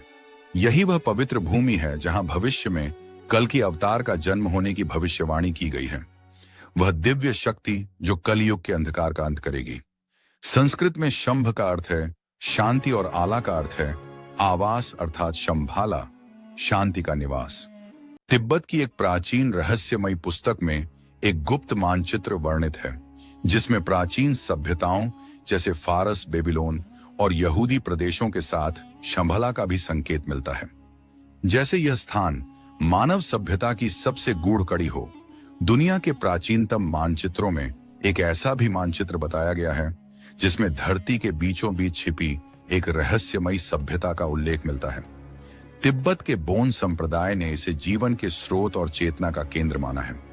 कहा जाता है कि 7वीं शताब्दी में लिखे गए एक दुर्लभ तिब्बती ग्रंथ में शंभाला को स्पष्ट रूप से एक मानचित्र के रूप में दर्शाया गया था। एक ऐसा नक्शा जिसकी उम्र लगभग 2000 वर्ष मानी जाती है। पर शंभाला को केवल एक भौगोलिक स्थान नहीं, बल्कि एक चेतना का आयाम कहा गया है, जिस तक पहुंचना केवल गहन साधना, ध्यान और अंतर्ज्ञान के माध्यम से संभव है। अब आगे बढ़ते हैं उस रहस्य की ओर जहां से शंभाला की धार्मिक उत्पत्ति आरंभ होती है। कौन से धर्म में इसका उल्लेख मिलता है और किन ग्रंथों में इसके दिव्य रहस्यों का विस्तार से वर्णन किया गया है। महाकाव्यों में वर्णित शंभाला कोई सामान्य राज्य नहीं, बल्कि एक अदृश्य और दिव्य लोक है, जहां प्राचीन कालचक्र मंडल, ऊर्जावान पिरामिडीय संरचनाएं और आयुर्वेद से जुड़े अनेक रहस्यों का भंडार छिपा है। कथाओं के अनुसार शंभाला के प्रथम राजा सुचंद्र ने एक 9 मंजिला क्रिस्टल पर्वत का निर्माण कराया था। उस पर्वत की दीवारें स्वयं प्रकाश उत्सर्जित करती थीं और उनकी छाया में आर्षि मुनि ध्यान साधना किया करते थे। ये वही भूमि थी जहां के निवासी मानसिक, शारीरिक और आत्मिक दृष्टि से पूर्ण थे, जहां ज्ञान, विज्ञान और अध्यात्म का अद्भुत संगम होता था। तिब्बती बौद्ध परंपरा में शंभाला को अत्यंत पवित्र माना गया है। यह केवल एक शहर नहीं, बल्कि करुणा, शांति और दिव्यता की एक उन्नत चेतना का प्रतीक है। कालचक्र तंत्र, जो बौद्ध धर्म का सबसे रहस्यमय और गूढ़ ग्रंथ है, शंभाला का विस्तृत वर्णन करता है। यह ग्रंथ समय, ब्रह्मांड और चेतना के रहस्यमय स्तरों को खोलता है। इसी में उल्लेख मिलता है कि जब संसार में अज्ञान, हिंसा और अधर्म अपनी चरम सीमा पर पहुंचेंगे, तब शंभाला से अंतिम राजा रुद्रचक्रण प्रकट होंगे। वे धर्म की ज्योति लेकर अधर्म का अंत करेंगे और एक नए युग, सत्य के युग की स्थापना करेंगे। बौद्ध धर्म में एक अत्यंत रहस्यमय अनुष्ठान, कालचक्र दीक्षा, शंभाला से सीधे जुड़ा हुआ माना जाता है। यह दीक्षा साधकों को उस अदृश्य दिव्यता से जोड़ती है जो शंभाला की मूल अवधारणा का केंद्र है। शंभाला को एक ऐसी दिव्य नगरी माना जाता है जहां तांत्रिक ज्ञान और आध्यात्मिक ऊर्जा का अनंत स्रोत विद्यमान है। कालचक्र तंत्र स्वयं समय, ब्रह्मांड और आत्मा के संतुलन का प्रतीक है। अब देखते हैं कि हिंदू धर्म में शंभाला की भूमिका क्या है और यह भगवान विष्णु के अंतिम अवतार से कैसे जुड़ती है। हिंदू परंपराओं में भी शंभाला को अत्यंत पवित्र नगरी कहा गया है। मान्यता है कि कलयुग के अंत में यही वह स्थान होगा जहां भगवान विष्णु अपने अंतिम अवतार भगवान कल्कि के रूप में प्रकट होंगे। इस दिव्य भविष्यवाणी का वर्णन श्रीमद् भागवत महापुराण, विष्णु पुराण, महाभारत, मत्स्य पुराण और विशेष रूप से कल्कि पुराण में मिलता है। यानी शंभाला वह रहस्यमयी भूमि जहां से एक नई चेतना, एक नया युग और एक नई मानवता का आरंभ होगा। कहा जाता है कि जब धरती पर कलयुग अपने चरम पर होगा, तब विष्णु यश नामक ब्राह्मण के घर में भगवान कल्कि अवतरित होंगे। यह भविष्यवाणी इस बात की गवाही देती है कि शंभाला कोई कल्पना नहीं, बल्कि एक ऐसी अलौकिक नगरी है जिसका उल्लेख अनेक धर्म ग्रंथों में स्पष्ट रूप से मिलता है। अगर आपको गूढ़ रहस्यों और आध्यात्मिक रहस्य उद्घाटन से भरी डॉक्यूमेंट्री देखना पसंद है, तो अपनी राय हमें जरूर बताइए। आपकी प्रतिक्रिया हमारे लिए अत्यंत मूल्यवान है। आने वाले अध्याय में हम जानेंगे कि शंभाला की खोज के लिए इतिहास में लोगों ने किस हद तक प्रयास किए। कुछ ने हिमालय की बर्फीली चोटियां पार की, तो कुछ ने तिब्बत की गहराई में उतरकर उस अदृश्य लोक की झलक पाने की कोशिश की। लेकिन क्या वास्तव में किसी ने इस रहस्यमय नगरी को देखा? क्या शंभाला कोई भौतिक स्थान है जहां पहुंचना संभव है, या फिर यह केवल एक चेतना का आयाम है जो हमारे भीतर ही विद्यमान है? इतिहास इस सवाल का उत्तर ढूंढने वाले असंख्य अभियानों का साक्षी रहा है। अनेक खोजकर्ताओं ने दावा किया कि उन्होंने इस दिव्य भूमि के दर्शन किए, लेकिन कोई भी प्रमाण आज तक निर्णायक नहीं मिला। इन्हीं साहसी अन्वेषकों में से एक थे निकोलस रॉयरिक, एक रूसी कलाकार, लेखक, पुरातत्ववेत्ता और रहस्यवादी विचारक। सन 1920 के दशक में उन्होंने शंभाला की खोज के लिए एक ऐसी यात्रा शुरू की जो केवल भौगोलिक नहीं, बल्कि गहरी आध्यात्मिक साधना का प्रतीक थी। रॉयरिक का मानना था कि शंभाला केवल एक स्थान नहीं, बल्कि एक पवित्र चेतन क्षेत्र है जिसे विभिन्न धर्मों में परम लोक या दिव्य धरा के रूप में वर्णित किया गया है। उन्होंने महीनों तक तिब्बत की दुर्गम घाटियों और हिमालय की कठोर परिस्थितियों में भ्रमण किया, मानो किसी अदृश्य ऊर्जा के मार्गदर्शन में आगे बढ़ रहे हों। कहा जाता है कि शंभाला तक पहुंचना किसी साधारण व्यक्ति के बस की बात नहीं। यह यात्रा समय और भौगोलिक सीमाओं से परे हिमालय की गहराइयों में छिपी एक अनदेखी दुनिया की ओर ले जाती है। प्रसिद्ध चित्रकार निकोलस रोयरिक ने लिखा था, यह नगरी हमारी भौतिक दृष्टि से कहीं गहराई में विद्यमान है। जब वे तिब्बत की रहस्यमयी घाटियों से होकर गुजरे तो उनके भीतर एक अवर्णनीय शक्ति का संचार हुआ। 5 अगस्त 1927 की एक सुबह उन्होंने आकाश में एक अजीब सी चमकती अंडाकार वस्तु को उड़ते हुए देखा। वह क्षण उनके जीवन का सबसे अद्भुत अनुभव बन गया, जिसने उनकी सोच को पूरी तरह बदल दिया। रोएरिक का विश्वास था कि उस क्षण उन्होंने शंभाला की दिव्य उपस्थिति को साक्षात अनुभव किया। कहा जाता है इस पवित्र नगरी को केवल वही आत्मा देख सकती है जिसका मन निर्मल हो और जिसकी चेतना उच्चतम स्तर पर जागृत हो। कहा जाता है कि शंभाला वह स्थान है जहां मानव चेतना अपनी सर्वोच्च आध्यात्मिक अवस्था को प्राप्त कर लेती है। यह कोई साधारण नगरी नहीं, बल्कि एक स्वर्ण युगीन सभ्यता का प्रतीक है, जहां हर दिशा में ज्ञान, शांति और चेतना का साम्राज्य व्याप्त है। यह वह केंद्र है जो आने वाले युगों में मानवता के मार्गदर्शन का स्रोत बनेगा। प्रसिद्ध अन्वेषक निकोलस रॉयरिच ने अपनी किताबों in search of the new era और अल्ताई हिमालया ए ट्रैवल डायरी में इस रहस्यमय यात्रा का विस्तृत वर्णन किया है। हिंदू और बौद्ध परंपराओं में शंभाला को केवल एक भौगोलिक स्थान नहीं, बल्कि एक आध्यात्मिक अवस्था कहा गया है, जहां सभी सांसारिक इच्छाएं समाप्त हो जाती हैं और आत्मा परम सत्य के साथ विलीन हो जाती है। अब बात करते हैं उस रहस्यमय चिंतामणि रत्न की, जिसके चारों ओर अनगिनत कथाएं बुनी गई हैं।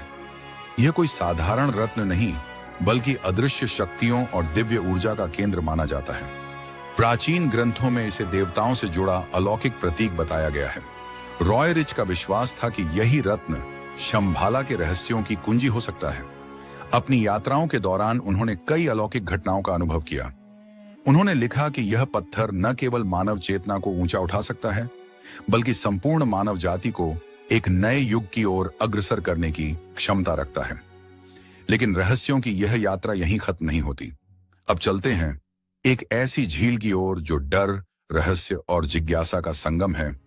उत्तराखंड के चमोली जिले में समुद्र तल से करीब 16,500 फीट ऊंचाई पर स्थित है रूपकुंड झील, जिसे लोग कंकालों की झील के नाम से जानते हैं। यह झील अपने भीतर एक अजीब सन्नाटा समेटे हुए है।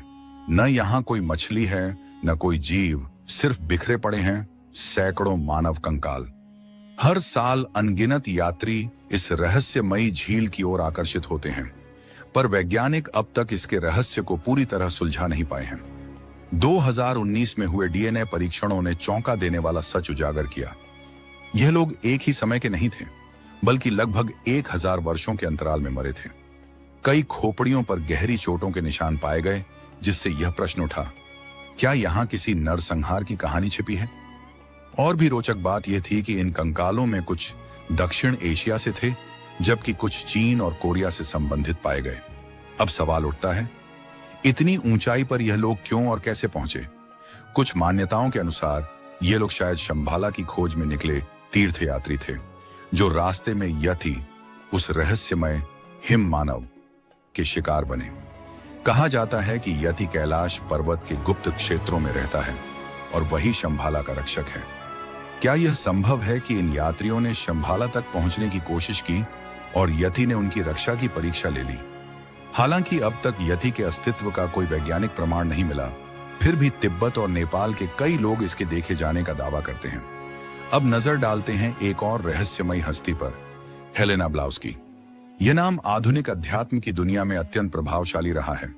वे एक रूसी दार्शनिक और थियोसॉफिकल सोसाइटी की सह संस्थापक थीं। ब्लावस्की ने शंभाला को एक ऊर्जा क्षेत्र के रूप में देखा, एक ऐसा स्थान जो भौतिक नहीं बल्कि उच्च आयामों में स्थित है, जहां केवल वे ही पहुंच सकते हैं जिन्होंने अपनी चेतना को पूर्ण रूप से जागृत कर लिया है। उनकी मान्यता थी कि जब मानव अपनी सीमित बुद्धि और अहंकार को पीछे छोड़ देता है, तभी वह उस दिव्य आयाम शंभाला की अनुभूति कर सकता है। कई रहस्यवादियों ने यह सिद्ध किया है कि शंभाला कोई कल्पना नहीं, बल्कि एक गूढ़ ब्रह्मांडीय सत्य है, जिसकी कुंजी संभवतः चिंतामणि रत्न के रहस्यों में छिपी है। आध्यात्मिक दृष्टि से देखा जाए तो शंभाला कोई साधारण स्थान नहीं, बल्कि एक ऐसी सूक्ष्म चेतना का केंद्र है जिसे वही अनुभव कर सकता है जिसकी आत्मा और मन पूर्णतः निर्मल हो। प्रसिद्ध गूढ़ दार्शनिक हेलेना ब्लावात्स्की ने अपने अनुभवों में शंभाला को एक आदर्श आत्मिक साम्राज्य के रूप में वर्णित किया। उनके अनुसार यह वह अदृश्य लोक है जहां महान आत्माएं और सिद्ध पुरुष निवास करते हैं, जो संसार के विकास को अप्रत्यक्ष रूप से दिशा देते हैं। अपनी प्रसिद्ध पुस्तक द सीक्रेट डॉक्ट्रिन में ब्लावात्स्की लिखती हैं कि शंभाला से ही विश्व में ज्ञान, ऊर्जा और संतुलन का प्रवाह होता है। यही वह केंद्र है जहां से मानवता को बार बार नया प्रकाश मिलता है। उन्होंने यह भी उल्लेख किया कि जब भी धरती पर अराजकता या अधर्म बढ़ता है, शंभाला की शक्तियां स्वयं सक्रिय होकर विश्व में साम्य स्थापित करती हैं। परंतु यह रहस्य केवल आध्यात्मिक साधकों तक सीमित नहीं रहा।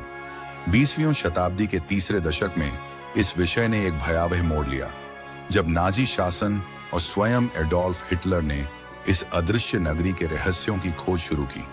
हिटलर और उसकी गुप्त संस्था एसएस के प्रमुख हाइनरिक हिमलर को विश्वास था कि शंभाला और अघरता जैसी प्राचीन नगरियों में वह गुप्त शक्ति छिपी है जो उन्हें विश्व विजेता बना सकती है। इसी विश्वास के चलते 1938 में नाजियों ने अर्नस्ट शेफर के नेतृत्व में तिब्बत की ओर एक रहस्यमय अभियान भेजा।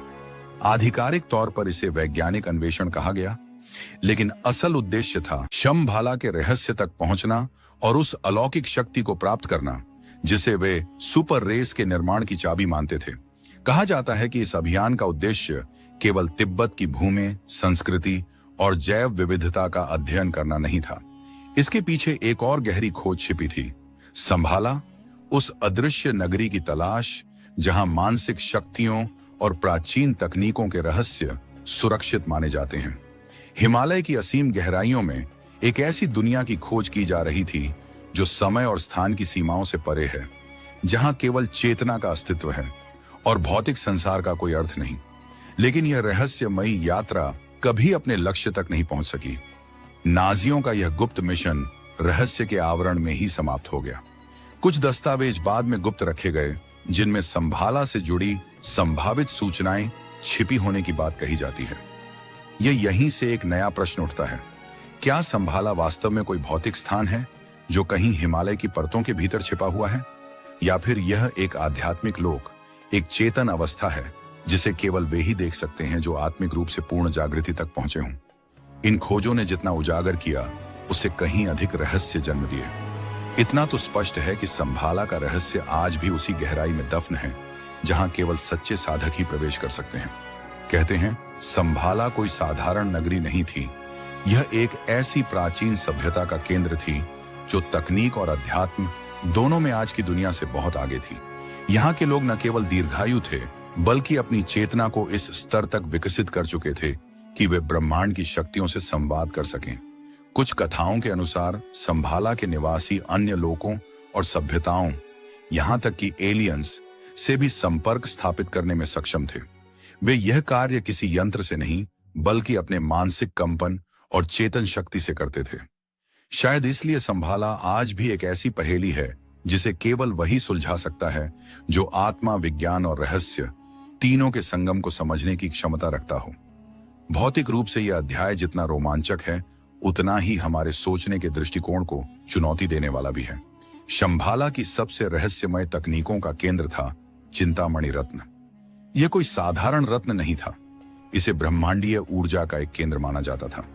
तिब्बती और हिंदू ग्रंथों में इसका उल्लेख मिलता है, जिसमें कहा गया है कि यह रत्न इच्छाओं को पूरा करने के साथ साथ आत्मिक चेतना को भी सक्रिय कर सकता है। कहा जाता है कि यदि कोई योगी इस रत्न के संपर्क में आता तो उसकी मानसिक शक्तियां अप्रत्याशित रूप से बढ़ जाती थीं। ऐसे साधक टेलीपैथी और टेलीकिनेसिस जैसी अद्भुत क्षमताओं का प्रदर्शन कर सकते थे, वस्तुओं को अपनी सोच से हिला सकते थे और संवाद कर सकते थे। शंभाला के पास उड़न तकनीकें भी थीं जिन्हें आज के युग में लोग यूएफओ या एलियन जहाजों के रूप में समझते हैं। मान्यताओं के अनुसार ये विमान उनके लिए अंतरिक्ष में यात्रा करने का साधन थी। साधक न केवल पृथ्वी के बाहर जा सकते थे बल्कि अन्य ग्रहों की प्राणियों से भी संपर्क स्थापित कर सकते थे। तिब्बती ग्रंथों में वर्णन मिलता है कि शंभाला के उच्च योगी आकाश मार्ग के माध्यम से ब्रह्मांड में भ्रमण करते थे, जैसे कि किसी दिव्य उद्देश्य पर हों।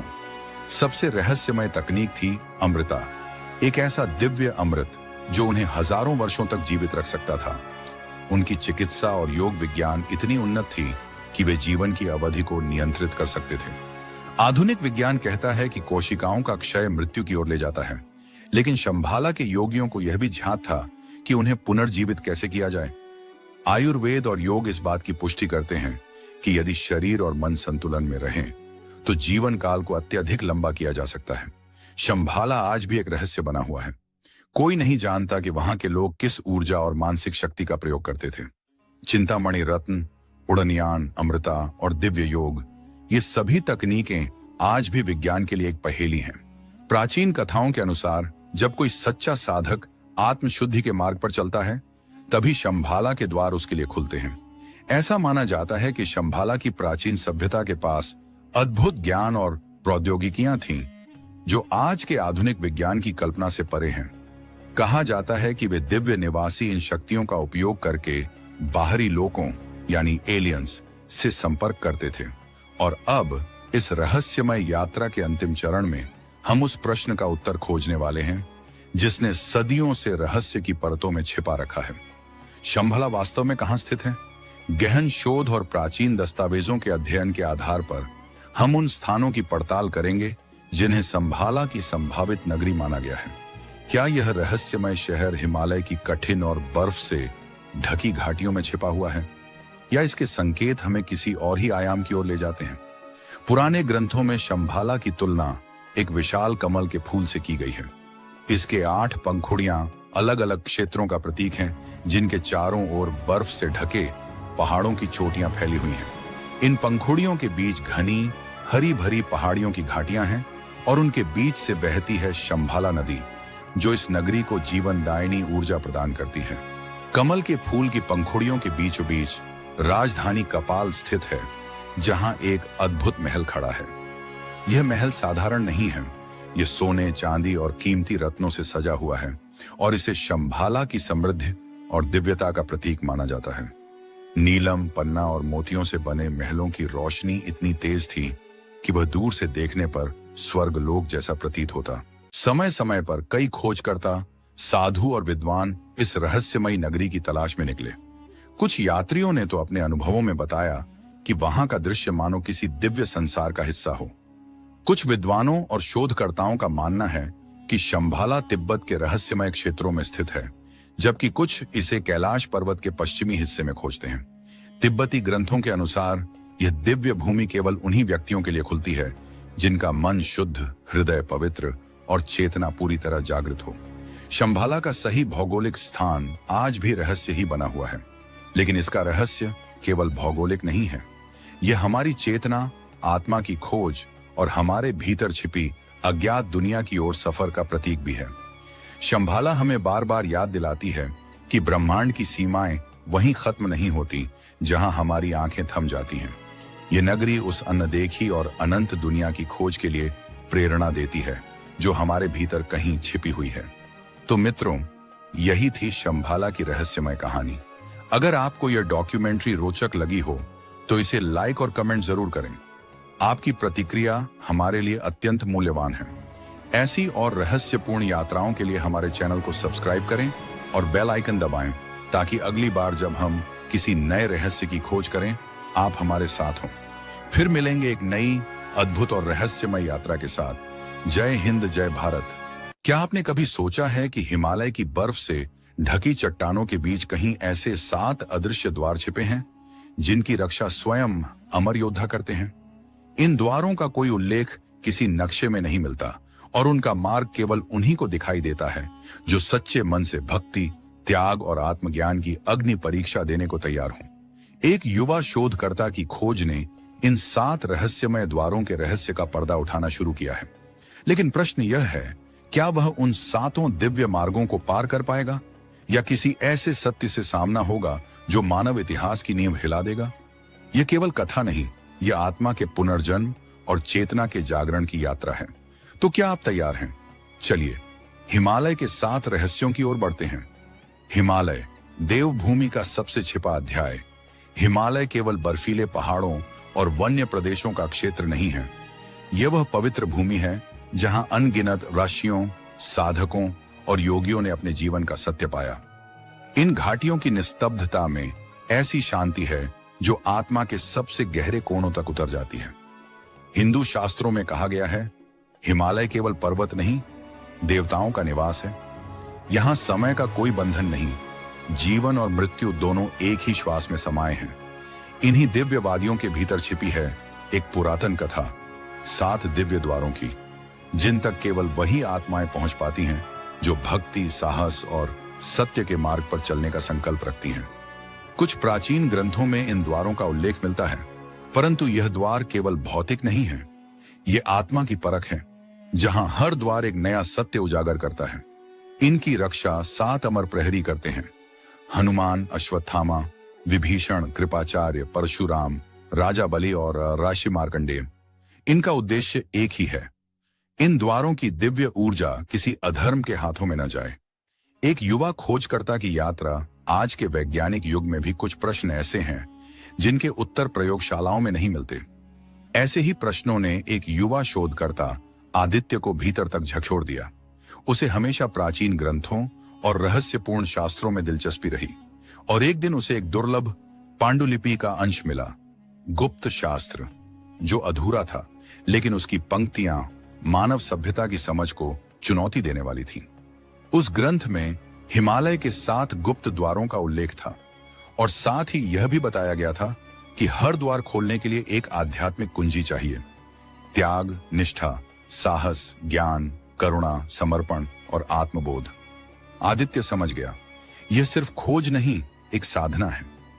पहला संकेत, काशीपुर पांडुलिपि में मिले संकेत उसे ले गए एक दूरस्थ गांव, काशीपुर। गांव के लोग बाहरी व्यक्तियों से दूरी बनाए रखते थे। उनका विश्वास था कि यह भूमि देवताओं की जागृति से रक्षित है, और यहां कोई बाहरी हस्तक्षेप विनाश को बुला सकता है। गांव से कुछ दूर एक प्राचीन मंदिर था, जिसकी दीवारों पर बने चिन्ह ठीक वही थे जो आदित्य ने गुप्त शास्त्र में देखे थे। जैसे ही उसने शिलालेख पढ़ना शुरू किया, उसके शरीर में एक तीव्र कंपन फैल गई, जैसे कोई अदृश्य शक्ति उसे रोक रही हो। लेकिन उसी क्षण उसे मिला पहला संकेत, सत्य की धारा नामक नदी का, जहां पहला द्वार छिपा था। पहली परीक्षा, सत्य की नदी। यह कोई साधारण नदी नहीं थी। कहा जाता है केवल वही इसे पार कर सकता है जिसका हृदय पूर्ण रूप से निर्मल और सत्यनिष्ठ हो। आदित्य ने ध्यान और संकल्प के साथ नदी में प्रवेश किया। जैसे ही उसने दूसरी ओर कदम रखा, एक पत्थर की शिला पर मंत्र अंकित था। मंत्र पढ़ते ही उसकी चेतना में गहरा शांति प्रवाहित होने लगी, और तभी उसके सामने प्रकट हुए पहले रक्षक, अश्वत्थामा। अश्वत्थामा की परीक्षा, आत्मदर्पण। अश्वत्थामा ने कहा, यदि तुम सत्य के मार्ग पर चलना चाहते हो तो पहले अपने भीतर छिपे अंधकार का सामना करो। उनके संकेत पर एक शिला से प्रकाश फूटा और वह बदल गया आत्मदर्पण में, ऐना जो आत्मा को दिखाता है। आदित्य ने उसमें अपनी असफलताएं, भय और दोष देखे, लेकिन उसी में उसने अपने भीतर की प्रकाश ज्योति भी पाई। जब दर्पण का प्रकाश शांत हुआ, एक दिव्य स्वर गूंजा, तुमने पहली परीक्षा पार कर ली है। द्वार खुला और आदित्य ने प्रवेश किया एक गुफा में, जहां ब्रह्मांड की उत्पत्ति की कथा अंकित थी। ब्रह्मांड शून्य से नहीं, चेतना और पंच तत्व के संयोग से उत्पन्न हुआ है। जब वह बाहर निकला, अश्वत्थामा ने कहा, तुमने सत्य को स्वीकारा है, अब दूसरा द्वार तुम्हारी प्रतीक्षा कर रहा है। क्या आदित्य शेष 6 द्वारों की परीक्षा भी पार कर पाएगा? क्या वह उस रहस्य तक पहुंच सकेगा जो देवताओं और मनुष्यों की सीमाओं को मिटा देता है? क्योंकि यह यात्रा केवल ज्ञान की नहीं, स्वयं से मिलन की है। हिमालय आज भी मौन है, पर उसकी चुप्पी में वह सत्य छिपा है जो आत्मा को मुक्त कर देता है। क्या आप तैयार हैं उस सत्य के द्वार पर दस्तक देने के लिए? हिमालय के 7 द्वार। दूसरा और तीसरा द्वार। हिमालय की बर्फीली घाटियों में आदित्य की यात्रा अब और कठिन होती जा रही थी। तेज ठंडी हवाएं उसकी हड्डियों तक को जमा रही थी, फिर भी उसका कदम नहीं रुका।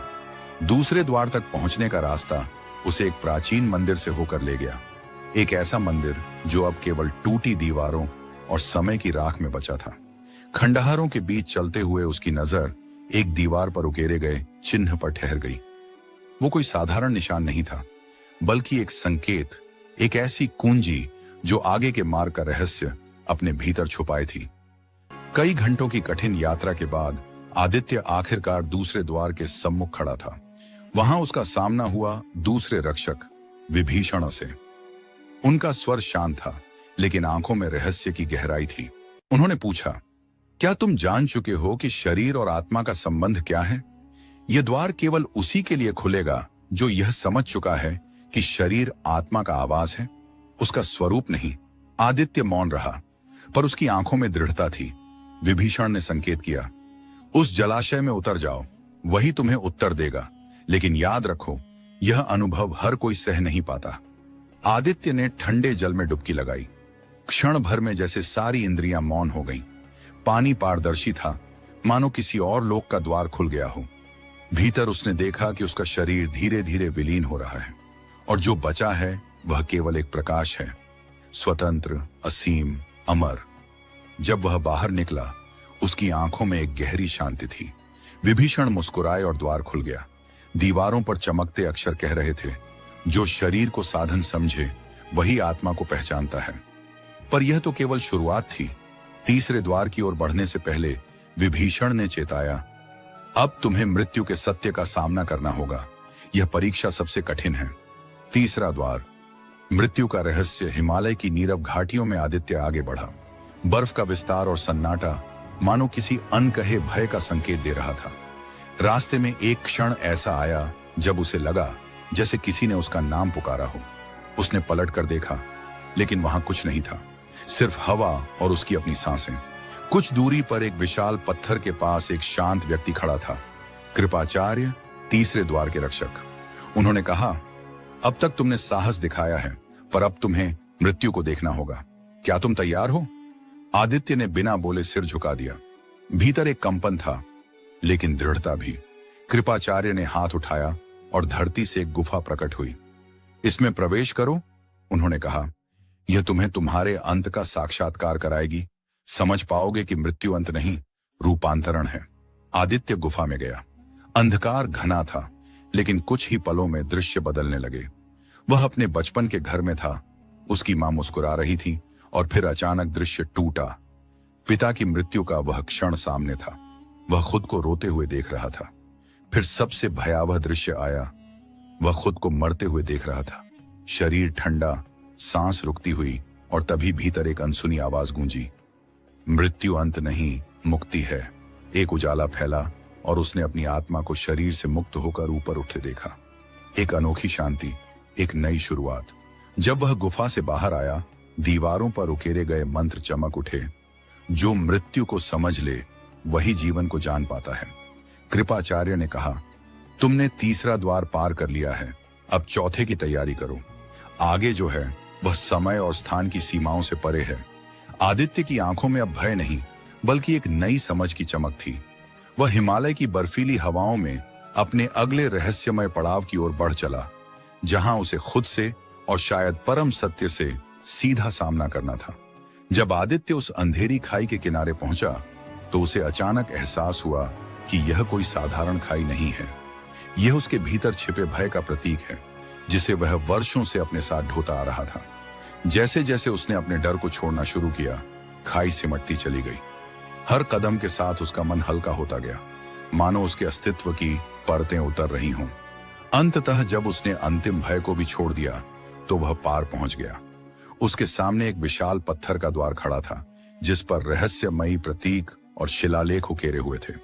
द्वार के रक्षक के रूप में स्वयं भगवान परशुराम उपस्थित थे, तेज से दमकते, किंतु गंभीर और शांत। उन्होंने कहा, यह द्वार उनके लिए है जो समय और स्थान की माया से ऊपर उठ चुके हैं। क्या तुम तैयार हो उस सत्य को देखने के लिए, जहां न अतीत है न भविष्य, केवल अस्तित्व है? आदित्य ने विनम्रता से सिर झुका दिया। परशुराम ने अपना फरसा उठाया और द्वार के केंद्र पर प्रहार किया। एक गूंजती ध्वनि के साथ द्वार धीरे धीरे खुला, और भीतर से एक तेजस्वी प्रकाश फैल गया। जब आदित्य ने भीतर कदम रखा, तो उसने स्वयं को एक अनंत शून्य में पाया। वहां न समय था, न दिशा, न दिन, न रात, केवल चेतना का प्रवाह।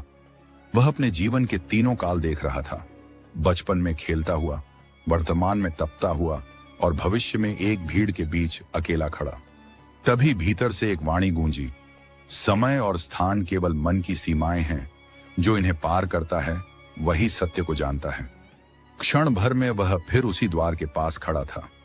परशुराम मुस्कुराए और बोले, अब तुमने काल और दिशा के भ्रम को भेद लिया है। अगला मार्ग तुम्हें प्रकृति और पंच तत्वों के रहस्यों तक ले जाएगा।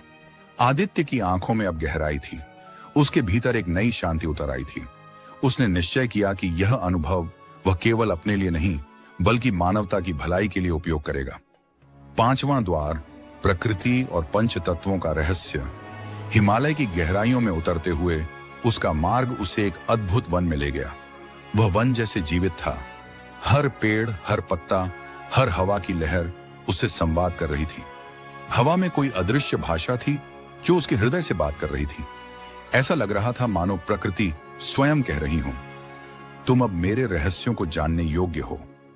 वह जब जंगल के मध्य पहुंचा तो उसे एहसास हुआ, यह जंगल कोई स्थान नहीं बल्कि एक जीवित चेतना है। हर तत्व उससे संवाद कर रहा था। पृथ्वी ने उसे स्थिरता सिखाई, जल ने उसे शुद्धता का अनुभव कराया, अग्नि ने उसकी नकारात्मकता को जलाया, वायु ने उसे स्वतंत्रता का स्वाद दिया और आकाश ने उसे असीमता का बोध कराया। इन सब के मध्य एक दिव्य वृक्ष था, इतना विशाल कि उसकी जड़ों में गंगा की धारा बह रही थी। उस वृक्ष के नीचे हनुमान जी ध्यानस्थ बैठे थे। उनके मुख पर गंभीरता थी पर आंखों में असीम करुणा। उन्होंने आदित्य की ओर देखा और कहा, यह द्वार तुम्हें पंच तत्वों के मूल में ले जाएगा, पर यह मार्ग तुम्हारी हर कमजोरी को उजागर करेगा। क्या तुम तैयार हो अपने भीतर की सीमाओं को मिटाने के लिए? आदित्य ने श्रद्धा से सिर झुकाया। हनुमान जी ने नेत्र बंद किए और एक दिव्य मंत्र का उच्चारण किया। तभी उनके पीछे एक द्वार प्रकट हुआ, पारदर्शी, देदीप्यमान और पांचों तत्वों की ऊर्जा से बना हुआ। जैसे ही आदित्य ने उसमें प्रवेश किया, वह तत्वों के बीच विलीन हो गया। वायु ने उसकी सोच को पढ़ा, जल ने उसकी अशुद्धियों को धोया, अग्नि ने उसके दोषों को भस्म किया, पृथ्वी ने उसे पुनर्जन्म का अनुभव कराया और आकाश ने उसे अनंत बना दिया। जब वह इन पांचों आयामों से बाहर निकला, हनुमान जी उसके सामने खड़े थे। उन्होंने कहा, अब तुम तत्वों के ज्ञान से परिचित हो चुके हो, लेकिन यह ज्ञान तब तक अधूरा है जब तक इसे जीवन में उतारा न जाए। तुम्हारी अगली परीक्षा वहीं से शुरू होगी। हनुमान जी ने उसे आशीर्वाद दिया और कहा, अब तुम्हें उस छठे द्वार की ओर जाना है जहां देवताओं और असुरों की छिपी हुई शक्तियां निवास करती हैं। यह मार्ग अब तक का सबसे कठिन होगा। आदित्य ने प्रणाम किया और फिर हिमालय की बर्फीली चोटियों की ओर बढ़ चला, अगली परीक्षा के लिए, अगली चेतना के द्वार की ओर। जहां हर कदम पर प्रकृति उसकी परीक्षा ले रही थी, वहीं आदित्य का हर श्वास अब ध्यान का रूप ले चुका था। कभी बर्फीली आंधियां अचानक उठती तो कभी पहाड़ों के भीतर से आती रहस्यमयी ध्वनियां उसके कानों में गूंज उठती, जैसे कोई अदृश्य सत्ता उससे संवाद कर रही हो। धीरे धीरे उसे एहसास हुआ कि यह मार्ग केवल पहाड़ों का सफर नहीं बल्कि आत्मा की गहराइयों में उतरने की एक गूढ़ यात्रा है। एक गहरी घाटी में पहुंचकर उसने एक विलक्षण दृश्य देखा। धरती और आकाश के बीच एक प्रकाशमय पुल झिलमिला रहा था और उसके पार हवा में तैरता हुआ एक विराट द्वार दिख रहा था। यही था छठा द्वार, जिसके रक्षक थे महान राजा बलि। राजा बलि का मुख गंभीर और तेजस्वी था। उन्होंने आदित्य की ओर देखा और कहा, तुम 5 द्वार पार कर चुके हो, पर छठा द्वार केवल उसी के लिए खुलता है जो अपने भीतर की सबसे गहरी इच्छाओं और भय का सामना कर सके। यहां देवत्व और असुरत्व दोनों की मूल शक्तियां एक साथ विद्यमान हैं। आदित्य ने देखा, यह कोई सामान्य लोक नहीं था। यह न तो स्वर्ग था न पृथ्वी। यह एक सूक्ष्म आयाम था जहां देवताओं की दिव्यता और असुरों की ऊर्जा एक साथ बह रही थी। वातावरण में ऐसी तरंगें थीं जो कभी शांति देती तो कभी एक रहस्यमयी भय जगा देती। उसके समक्ष एक अद्भुत दृश्य प्रकट हुआ। दूर एक स्वर्णमयी नगरी चमक रही थी जहां वैदिक ध्वनियां गूंज रही थीं और हर भवन में सृष्टि के मूल स्वर गूंज रहे थे। यह देवताओं की नगरी थी, अनुपम, दिव्य और शांत। लेकिन उसी क्षण किसी प्रबल ऊर्जा ने उसे अंधकार की ओर खींच लिया। यह अनुभव पहले से कहीं अधिक तीव्र था। वह अब असुरों के लोक में था, जहां शक्ति का स्वरूप भयंकर होते हुए भी आकर्षक था। वहां की ऊर्जा में एक विचित्र लय थी, विनाश और सृजन की सम्मिलित धड़कन। तभी उसकी चेतना में एक गंभीर स्वर गूंजा, मैं असुर राज बलि हूं। आवाज आई, यह स्थान तुम्हें यह सिखाने आया है कि ब्रह्मांड में शुभ और अशुभ, प्रकाश और अंधकार ये विरोधी नहीं बल्कि एक दूसरे के पूरक हैं। इनका संतुलन ही सृष्टि का आधार है। यह सुनकर आदित्य के भीतर एक नया बोध जागा। उसके सामने दो मार्ग प्रकट हुए, एक देवों की दिशा में जो शांति और प्रकाश से भरा था, दूसरा असुरों की ओर जो संघर्ष और शक्ति का प्रतीक था। पर आदित्य ने न तो देवों का मार्ग चुना न असुरों का। उसके भीतर से एक आवाज उठी, मैं किसी पक्ष का नहीं, मैं उस संतुलन का साधक हूं जो दोनों को जोड़ता है। जैसे ही उसने यह संकल्प लिया, दोनों मार्ग आपस में मिल गए और उसके सामने एक नई राह खुली, 7वें और अंतिम द्वार की ओर।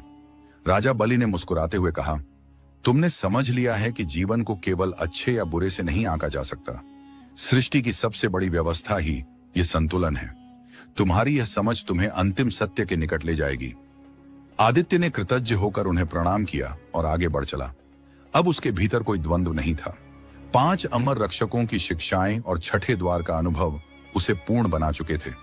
वह हिमालय की गहराइयों की ओर आगे बढ़ता गया, जहां 7वां द्वार उसकी प्रतीक्षा कर रहा था। यह वह स्थान था जहां बर्फीली हवाएं भी मौन थीं और समय जैसे ठहर गया था।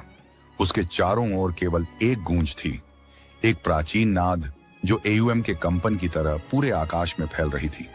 तभी उसके सामने एक अद्भुत दृश्य प्रकट हुआ, प्रकाश से निर्मित एक विशाल द्वार। यह द्वार जीवित प्रतीत होता था, जैसे चेतना स्वयं उसमें धड़क रही हो। उसके चारों ओर वैदिक मंत्रों की ध्वनियां तरंगित हो रही थीं और उस दिव्य द्वार के सम्मुख खड़े थे महर्षि मार्कंडेय, अमर आत्मा जिनके मुख पर कालातीत शांति थी। उनकी दृष्टि में ऐसा गहरापन था जिसमें समय, मृत्यु और जीवन तीनों एक हो जाते थे। क्या आपने कभी कल्पना की है कि इस धरती पर ऐसी भी जगह हो सकती है जहां समय जैसे थम सा जाए, जहां हर पत्थर अपनी चुप्पी में कोई रहस्य छुपाए बैठा हो और हर गुफा मानो किसी अन्न देखे इतिहास का दरवाजा खोलती हो?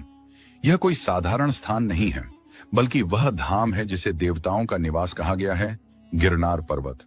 गिरनार केवल अपनी ऊंचाई या प्राकृतिक सुंदरता के लिए प्रसिद्ध नहीं है। इसकी गहराइयों में ऐसी कहानियां दबे पड़ी हैं जिन्हें सुनकर आपके रोंगटे खड़े हो जाएंगे। कहते हैं यहाँ की गुफाओं में एक ऐसी शक्ति विद्यमान है जो समय को भी नियंत्रित कर सकती है। कई लोगों ने दावा किया है कि जब वे गुफाओं के भीतर गए तो बाहर लौटने पर पाया कि वर्षों का समय बीत चुका है। यह भ्रम था या किसी अदृश्य शक्ति का प्रमाण, यह अब तक रहस्य ही है। और फिर आती हैं गिरनार की 10,000 सीढ़ियां, जिन्हें चढ़ते हुए लोग अक्सर महसूस करते हैं कि कोई अनजानी शक्ति उन्हें रोक रही है। सवाल उठता है, क्या यह पर्वत किसी दिव्य साधना का केंद्र रहा है, या यहाँ कोई ऐसा रहस्य दफन है जिसे सदियों से दुनिया से छिपाया गया है? गिरनार के गोरखनाथ गुफा और कालिका मंदिर की रातें आज भी रहस्यमयी अनुभवों से भरी रहती हैं। स्थानीय लोग बताते हैं कि यहाँ कभी अचानक मशालें जल उठती हैं, कभी बिना दिखाई दिए कदमों की आहट सुनाई देती है और कभी गूंजती हुई अनजानी आवाजें वातावरण को भय और रोमांच से भर देती हैं। तो क्या आप तैयार हैं इस रहस्यमयी यात्रा पर निकलने के लिए?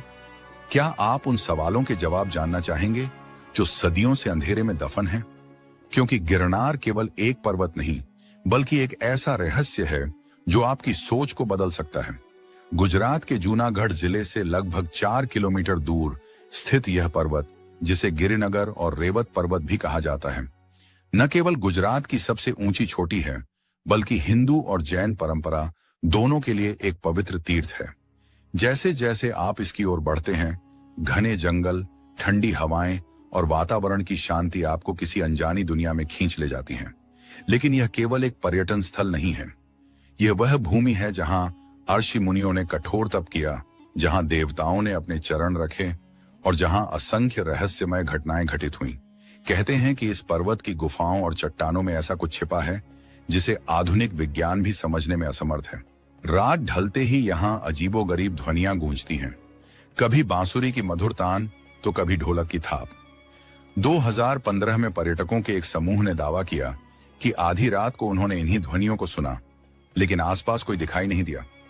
अगले दिन जब उन्होंने स्थानीय निवासियों से पूछा तो उत्तर मिला, यह ध्वनियां देवताओं की उपस्थिति का संकेत हैं।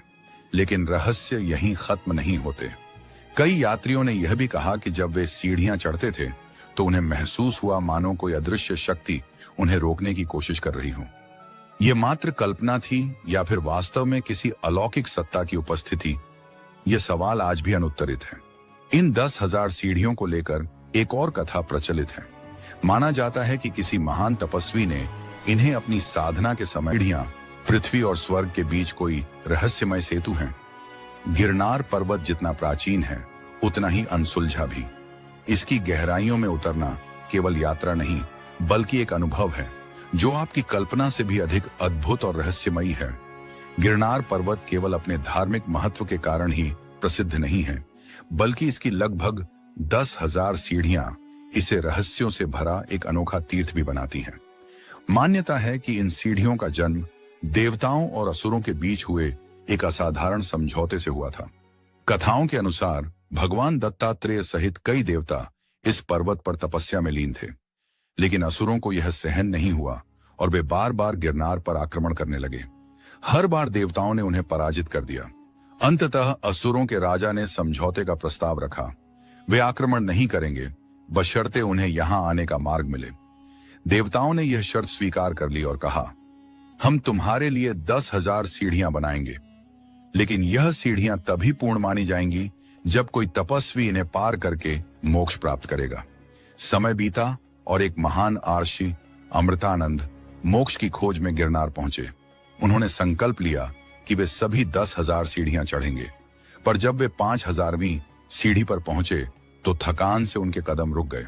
तभी आकाश से एक अदृश्य स्वर सुनाई दिया, तुम्हारा उद्देश्य क्या है? ऋषि ने उत्तर दिया, मैं मोक्ष पाने आया हूं। उस अदृश्य शक्ति ने कहा, मोक्ष केवल त्याग से मिलता है। यदि तुम्हारा मन शुद्ध है और इच्छाओं से मुक्त है तो आगे बढ़ो। ऋषि अमृतानंद ने अपने भीतर की सारी सांसारिक इच्छाओं का त्याग कर दिया और निरंतर चढ़ते रहे। जैसे ही उन्होंने 10,000वीं सीढ़ी पार की, दिव्य प्रकाश प्रकट हुआ और वहीं उन्हें मोक्ष की प्राप्ति हुई। आज भी गिरनार की ये सीढ़ियां आस्था और रहस्य का केंद्र हैं। कहा जाता है कि जो साधक अथवा यात्री श्रद्धा और सच्चे मन से इन्हें पार करता है उसे अदृश्य शक्तियों का आशीर्वाद मिलता है। लेकिन इसकी रहस्यमयी कहानियां यहीं खत्म नहीं होती। कई यात्रियों ने अनुभव किया है कि चढ़ाई के दौरान उन्हें पीछे किसी के कदमों की आहट सुनाई दी, लेकिन मुड़कर देखने पर वहां कोई नहीं था। यहां तक कि वर्ष 2013 में एक यात्री ने साझा किया कि वह रात में अकेले सीढ़ियां चढ़ रहा था। तभी उसे स्पष्ट लगा कि कोई उसके पीछे पीछे चल रहा है। डर के मारे उसने पीछे देखा पर कोई नहीं था। जब उसने इस अनुभव का उल्लेख स्थानीय साधुओं से किया तो वे केवल मुस्कुरा दिए, मानो उस रहस्य को समझते हों पर प्रकट न करते हों। क्या आपने कभी सुना है कि गिरनार पर्वत केवल तीर्थ स्थल ही नहीं बल्कि आत्माओं की परीक्षा का मैदान भी है? यहां माना जाता है कि अदृश्य शक्तियां साधकों और यात्रियों की आस्था को परखती हैं। वे किसी को रोकती नहीं, लेकिन उनका साहस और विश्वास जरूर जांचा जाता है।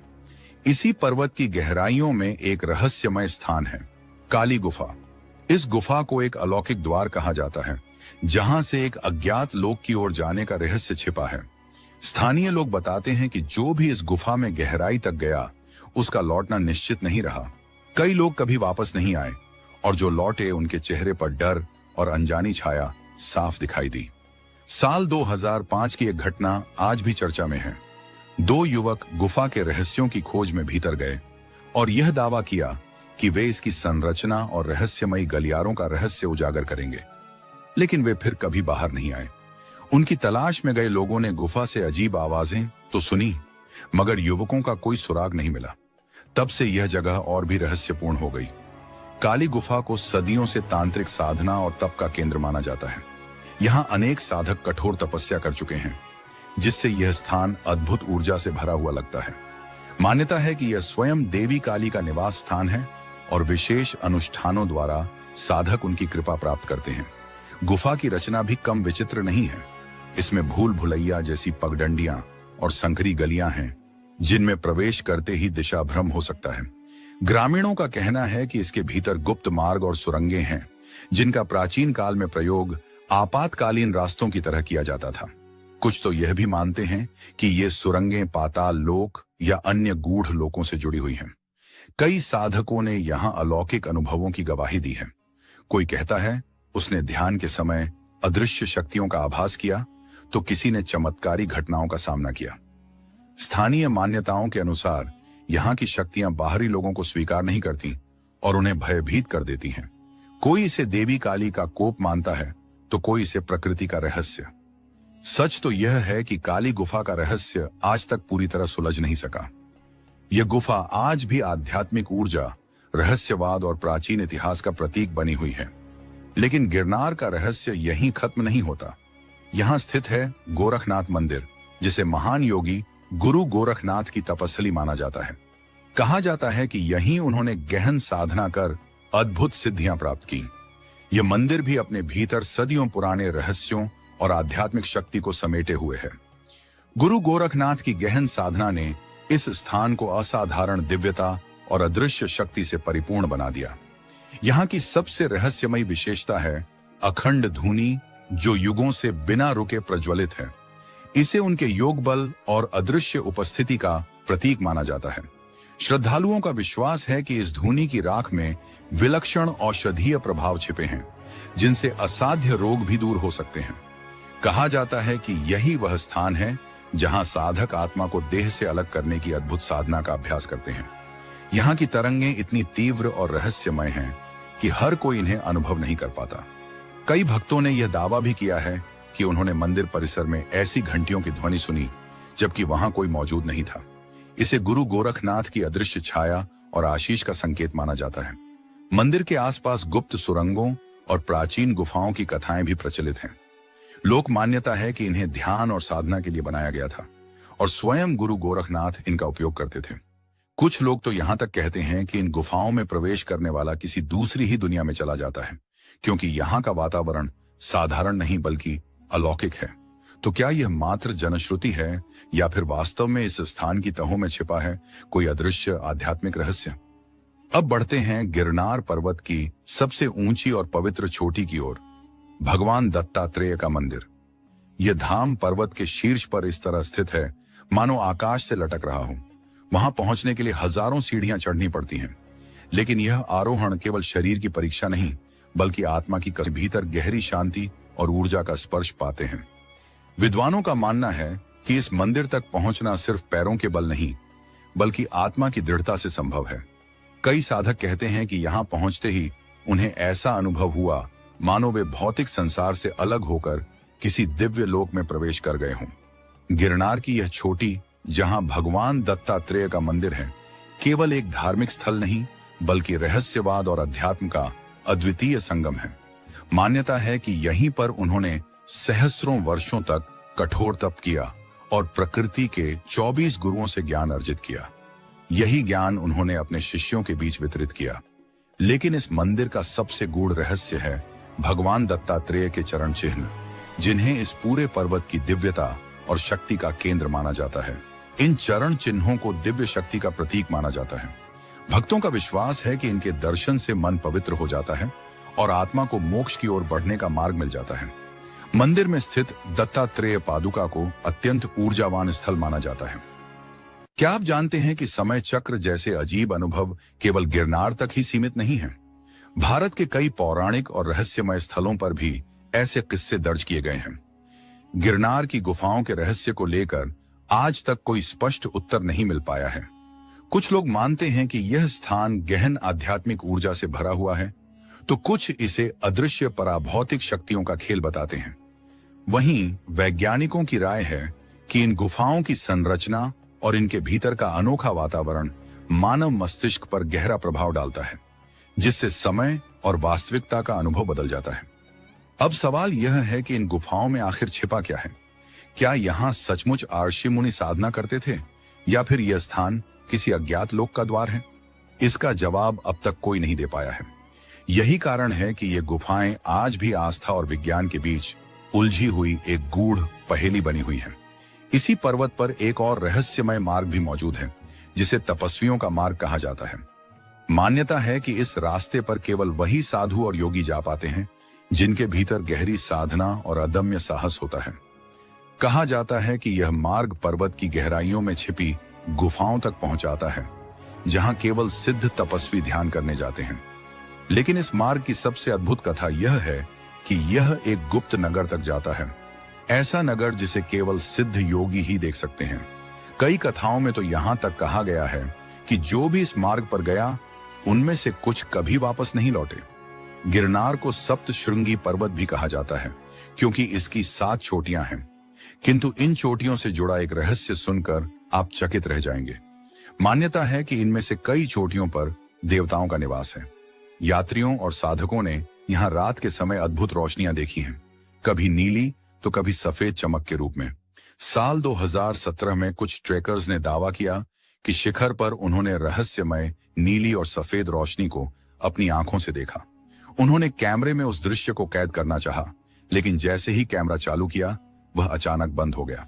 इस अजीब घटना ने सभी को हैरान कर दिया। जब उन्होंने अगली सुबह साधुओं से इसके बारे में पूछा तो उत्तर मिला, यह देवताओं का खेल है, इसे समझने की कोशिश मत करना। तो क्या यह रोशनी वास्तव में दिव्य संकेत थी या फिर प्रकृति का कोई गुप्त रहस्य? इसका उत्तर आज तक किसी को नहीं मिला है। यही कारण है कि गिरनार की 7 चोटियां आज भी आस्था, रहस्य और दिव्यता का अनोखा संगम मानी जाती हैं। काल भैरव मंदिर को ऐसा स्थान माना जाता है जहां स्वयं समय और मृत्यु के अधिपति भगवान भैरव विराजमान हैं। माना जाता है कि यहां दर्शन करने वाला हर भक्त, चाहे वह कठिन परिस्थितियों से गुजर रहा हो या किसी विशेष वरदान की तलाश में आया हो, किसी न किसी रूप में राहत और शक्ति प्राप्त करता है। किंवदंतियों के अनुसार यदि कोई श्रद्धालु सच्चे मन से इस मंदिर में आता है तो उसकी इच्छाएं पूर्ण होती हैं, लेकिन इसके साथ ही उसे जीवन में कुछ विशेष परीक्षाओं और बाधाओं का भी सामना करना पड़ सकता है। यही कारण है कि यह मंदिर केवल पूजा अर्चना के लिए ही नहीं बल्कि अपने रहस्यमय अनुभवों के लिए भी प्रसिद्ध है। कई आगंतुकों ने यहाँ अदृश्य शक्ति की उपस्थिति महसूस करने का दावा किया है। वर्ष 2020 में एक भक्त ने बताया कि जब वह मंदिर में प्रवेश करने लगा तो मानो कोई अनदेखी शक्ति उसे रोक रही थी, लेकिन जैसे ही उसने साहस करके अंदर जाकर पूजा की, उसके भीतर एक गहरी शांति और हल्कापन अनुभव हुआ। इस मंदिर से जुड़े कुछ तांत्रिक प्रयोग और विशेष अनुष्ठान भी चर्चा का विषय रहे हैं। कहा जाता है कि इनका उद्देश्य भगवान भैरव के उग्र स्वरूप को प्रसन्न करना होता है, परंतु इनके प्रभाव और रहस्य आज भी विवादों में घिरे हुए हैं क्योंकि इनके परिणाम अत्यंत गहरे और अलौकिक बताए जाते हैं। रात्रि के समय इस स्थान का वातावरण और भी रहस्यमय हो जाता है। कई लोगों ने महसूस किया है कि जैसे ही रात ढलती है, मंदिर के चारों ओर की हवा में एक अजीब सी निस्तब्धता और अनदेखी ऊर्जा फैल जाती है। यह प्रश्न आज भी बना हुआ है कि इन अनुभवों की असली सच्चाई क्या है। इसी तरह गिरनार पर्वत से जुड़ा एक और रहस्य वहां साधना करने वाले तपस्वियों से संबंधित है। कई यात्रियों ने सफेद वस्त्र पहने साधुओं को गहन ध्यान में बैठे देखा है, लेकिन जैसे ही वे उनके समीप पहुंचे वे साधु अचानक विलीन हो गए। वर्ष 2018 में एक पर्यटक समूह ने भी ऐसी ही विचित्र घटना का अनुभव किया। स्थानीय मान्यताओं के अनुसार ये छायाएं जीवन काल में उच्चतम साधना और सिद्धियां प्राप्त की थीं। माना जाता है कि भौतिक शरीर त्यागने के बाद भी उनकी आत्मिक उपस्थिति गिरनार पर बनी रहती है। कई बार जब ये परछाइयां दिखाई देती हैं तो अचानक वातावरण बदल जाता है, तेज हवाएं चलने लगती हैं या आसपास अजीब ऊर्जा का संचार होने लगता है। गिरनार पर्वत की परिक्रमा करते समय श्रद्धालु अक्सर ऐसा अनुभव करते हैं मानो कोई अदृश्य ऊर्जा उनके चारों ओर मौजूद हो। यह परिक्रमा केवल एक धार्मिक अनुष्ठान ही नहीं बल्कि एक विराट आध्यात्मिक महायात्रा है जिसमें हर वर्ष लाखों लोग शामिल होते हैं। लोक मान्यता है कि इस पर्वतमाला में 3 करोड़ देवताओं का वास है और लगभग 40 किलोमीटर लंबी इस परिक्रमा को पूरा करने वाला साधक मोक्ष की ओर अग्रसर होता है। इस यात्रा की शुरुआत पर्वत के तल पर स्थित पवित्र भवनाथ महादेव मंदिर से होती है और समापन भी यहीं पर आता है। कार्तिक मास की एकादशी का होता है जब यह परिक्रमा आरंभ की जाती है। कथाओं के अनुसार प्राचीन काल में भगवान श्री कृष्ण ने भी अपनी बहन सुभद्रा का विवाह अर्जुन से कराते समय इसी दिन इस पवित्र परिक्रमा को संपन्न किया था। यही कारण है कि यह परिक्रमा धार्मिक और ऐतिहासिक दोनों दृष्टियों से अत्यंत पूजनीय मानी जाती है। गिरनार की परिक्रमा का समापन बोर देवी नामक पवित्र स्थल पर होता है। मान्यता है कि यही पूर्णिमा के दिन अर्जुन और सुभद्रा का विवाह संपन्न हुआ था। समय बीतने के साथ हेजा भगत और उनके 10 साथियों ने भी इस कठिन यात्रा को पूरा किया और तभी से यह परंपरा और भी लोकप्रिय व व्यापक हो गई। यह परिक्रमा केवल धार्मिक महत्व ही नहीं रखती, बल्कि इसे मनुष्य की आस्था, श्रद्धा और धैर्य की परीक्षा भी माना जाता है। गिरनार पर्वत से जुड़ी सबसे अद्भुत घटनाओं में से एक है भवनाथ मेला, जो हर साल महाशिवरात्रि के अवसर पर भव्य रूप से आयोजित होता है। इसकी सबसे रहस्यमयी बात यह है कि इस दिन दूर दराज की गुफाओं में रहने वाले नागा साधु, अघोरी सिद्ध और सन्यासी बाहर निकलकर एकत्रित होते हैं। मेले की शुरुआत माघ वध नवमी से होती है और इसका समापन माघ वध अमावस्या यानी महाशिवरात्रि पर होता है। इस अवसर पर केवल भक्तों की भीड़ ही नहीं उमड़ती, बल्कि साधु सन्यासियों का अद्वितीय संगम भी दिखाई देता है।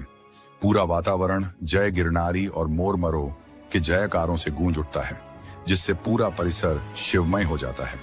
परंपरा के अनुसार मेले की शुरुआत भवनाथ मंदिर पर ध्वज चढ़ाने से होती है और समापन मृगी कुंड में नागा साधुओं के पवित्र शाही स्नान से। कहा जाता है कि इस स्नान के बाद साधु मोक्ष की प्राप्ति करते हैं। इस मेले का एक और आकर्षण साधुओं की भव्य शोभा यात्रा होती है। इसमें नागा साधु लाठी, भाले और तलवारों से अद्भुत प्रदर्शन करते हैं। राख से लिपटे जटाओं वाले ये साधु मेले की रहस्यमयता और आध्यात्मिकता को और गहरा बना देते हैं। यही कारण है कि यह आयोजन भगवान शिव की भक्ति और तांत्रिक साधना दोनों का अद्भुत संगम माना जाता है। इसी पर्वत पर गौमुख गंगा नामक एक चमत्कारी जलधारा भी बहती है। यह जलधारा गाय के मुख जैसी आकृति से निरंतर प्रवाहित होती रहती है और इसे गंगा का प्रतीक माना जाता है।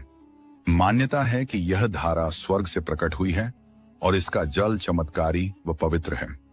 श्रद्धालु इसे न केवल स्नान व पूजा के लिए प्रयोग करते हैं, बल्कि घर भी लेकर जाते हैं। आश्चर्यजनक तथ्य यह है कि चाहे गर्मी कितनी भी प्रचंड क्यों न हो, यह जलधारा कभी सूखती नहीं। वैज्ञानिक मानते हैं कि यह किसी गुप्त प्राकृतिक स्रोत से आती होगी, लेकिन आज तक इसका वास्तविक उद्गम स्थान पता नहीं चल पाया है। इसीलिए लोग इसे देवी गंगा का आशीर्वाद मानते हैं। इसका पानी सदैव ठंडा, शुद्ध और औषधीय गुणों से भरपूर रहता है। तो आखिर यह धारा सदियों से बिना किसी झात स्रोत के कैसे बह रही है? क्या यह गिरनार पर्वत की कोई गुप्त शक्ति है या सचमुच देवी गंगा का चमत्कार? यह रहस्य आज भी अनसुलझा है। गिरनार पर्वत न केवल अपनी धार्मिक परंपराओं और आस्थाओं के लिए जाना जाता है, बल्कि यह ऐतिहासिक और भूवैज्ञानिक दृष्टि से भी अनमोल धरोहर माना जाता है। शोधों के अनुसार इसकी आयु लगभग 11 करोड़ वर्ष आंकी गई है, यानी यह पर्वत हिमालय से भी प्राचीन है। इसी कारण इसे हिमालय का पितामह कहा जाता है। प्राचीन ग्रंथों और महाकाव्यों जैसे पुराण, रामायण और महाभारत में गिरनार का उल्लेख मिलता है। यह भूमि ऋषि भृगु और च्यवन की तपस्थली रही। वहीं पांडवों, भगवान श्री कृष्ण और अश्वत्थामा जैसी महापुरुष कथाओं की भी साक्षी है। यहीं पर स्थित है माता अंबाजी का शक्तिपीठ, जिसे उदयन शक्तिपीठ कहा जाता है। मान्यता है कि जब भगवान विष्णु ने सती के विखंडन के लिए सुदर्शन चक्र का प्रयोग किया, तब देवी सती का उदर भाग यहाँ गिरा था। इसी कारण यह स्थान आज भी करोड़ों श्रद्धालुओं के लिए परम आस्था का केंद्र है। 13वीं शताब्दी में वस्तुपाल द्वारा गुर्जर शैली में निर्मित यह भव्य मंदिर अपनी स्थापत्य कला और आध्यात्मिक ऊर्जा के लिए प्रसिद्ध है। गिरनार से जुड़ी एक और रोचक कथा भगवान श्री कृष्ण और कालयवन असुर के युद्ध से भी संबंधित है। जब कालयवन ने मथुरा पर आक्रमण किया, तो श्री कृष्ण यह जानते थे कि उसका वध उनके हाथों नहीं लिखा है। इसलिए वे उसे छल पूर्वक गिरनार की एक गुफा तक ले आए। उस गुफा में राजा मुचकुंद गहरी निद्रा में लीन थे, जिन्हें वरदान मिला था कि उनकी नींद में विघ्न डालने वाला उनकी दृष्टि से ही भस्म हो जाएगा। जैसे ही कालयवन ने उन्हें जगाया, मुचकुंद की आंख खुलते ही वह तत्काल भस्म हो गया। आज भी उस गुफा को मुचकुंद गुफा के नाम से जाना जाता है और यह स्थान इतिहास और आध्यात्मिक रहस्यों का अद्वितीय संगम है। गिरनार केवल हिंदू धर्म के लिए ही नहीं, बल्कि जैन धर्म के लिए भी पवित्र भूमि है। यहीं पर 22वें तीर्थंकर भगवान नेमिनाथ ने मोक्ष प्राप्त किया था। इसीलिए यहाँ 12वीं शताब्दी में निर्मित विशाल नेमिनाथ मंदिर स्थित है। ये जैन कला और आध्यात्मिकता का अद्भुत उदाहरण है। इसके गर्भगृह में स्थापित भगवान नेमिनाथ की दिव्य प्रतिमा लाखों श्रद्धालुओं की आस्था का केंद्र है। यह पर्वत साधारण नहीं, बल्कि आध्यात्मिकता, रहस्य और आस्था का प्रतीक है।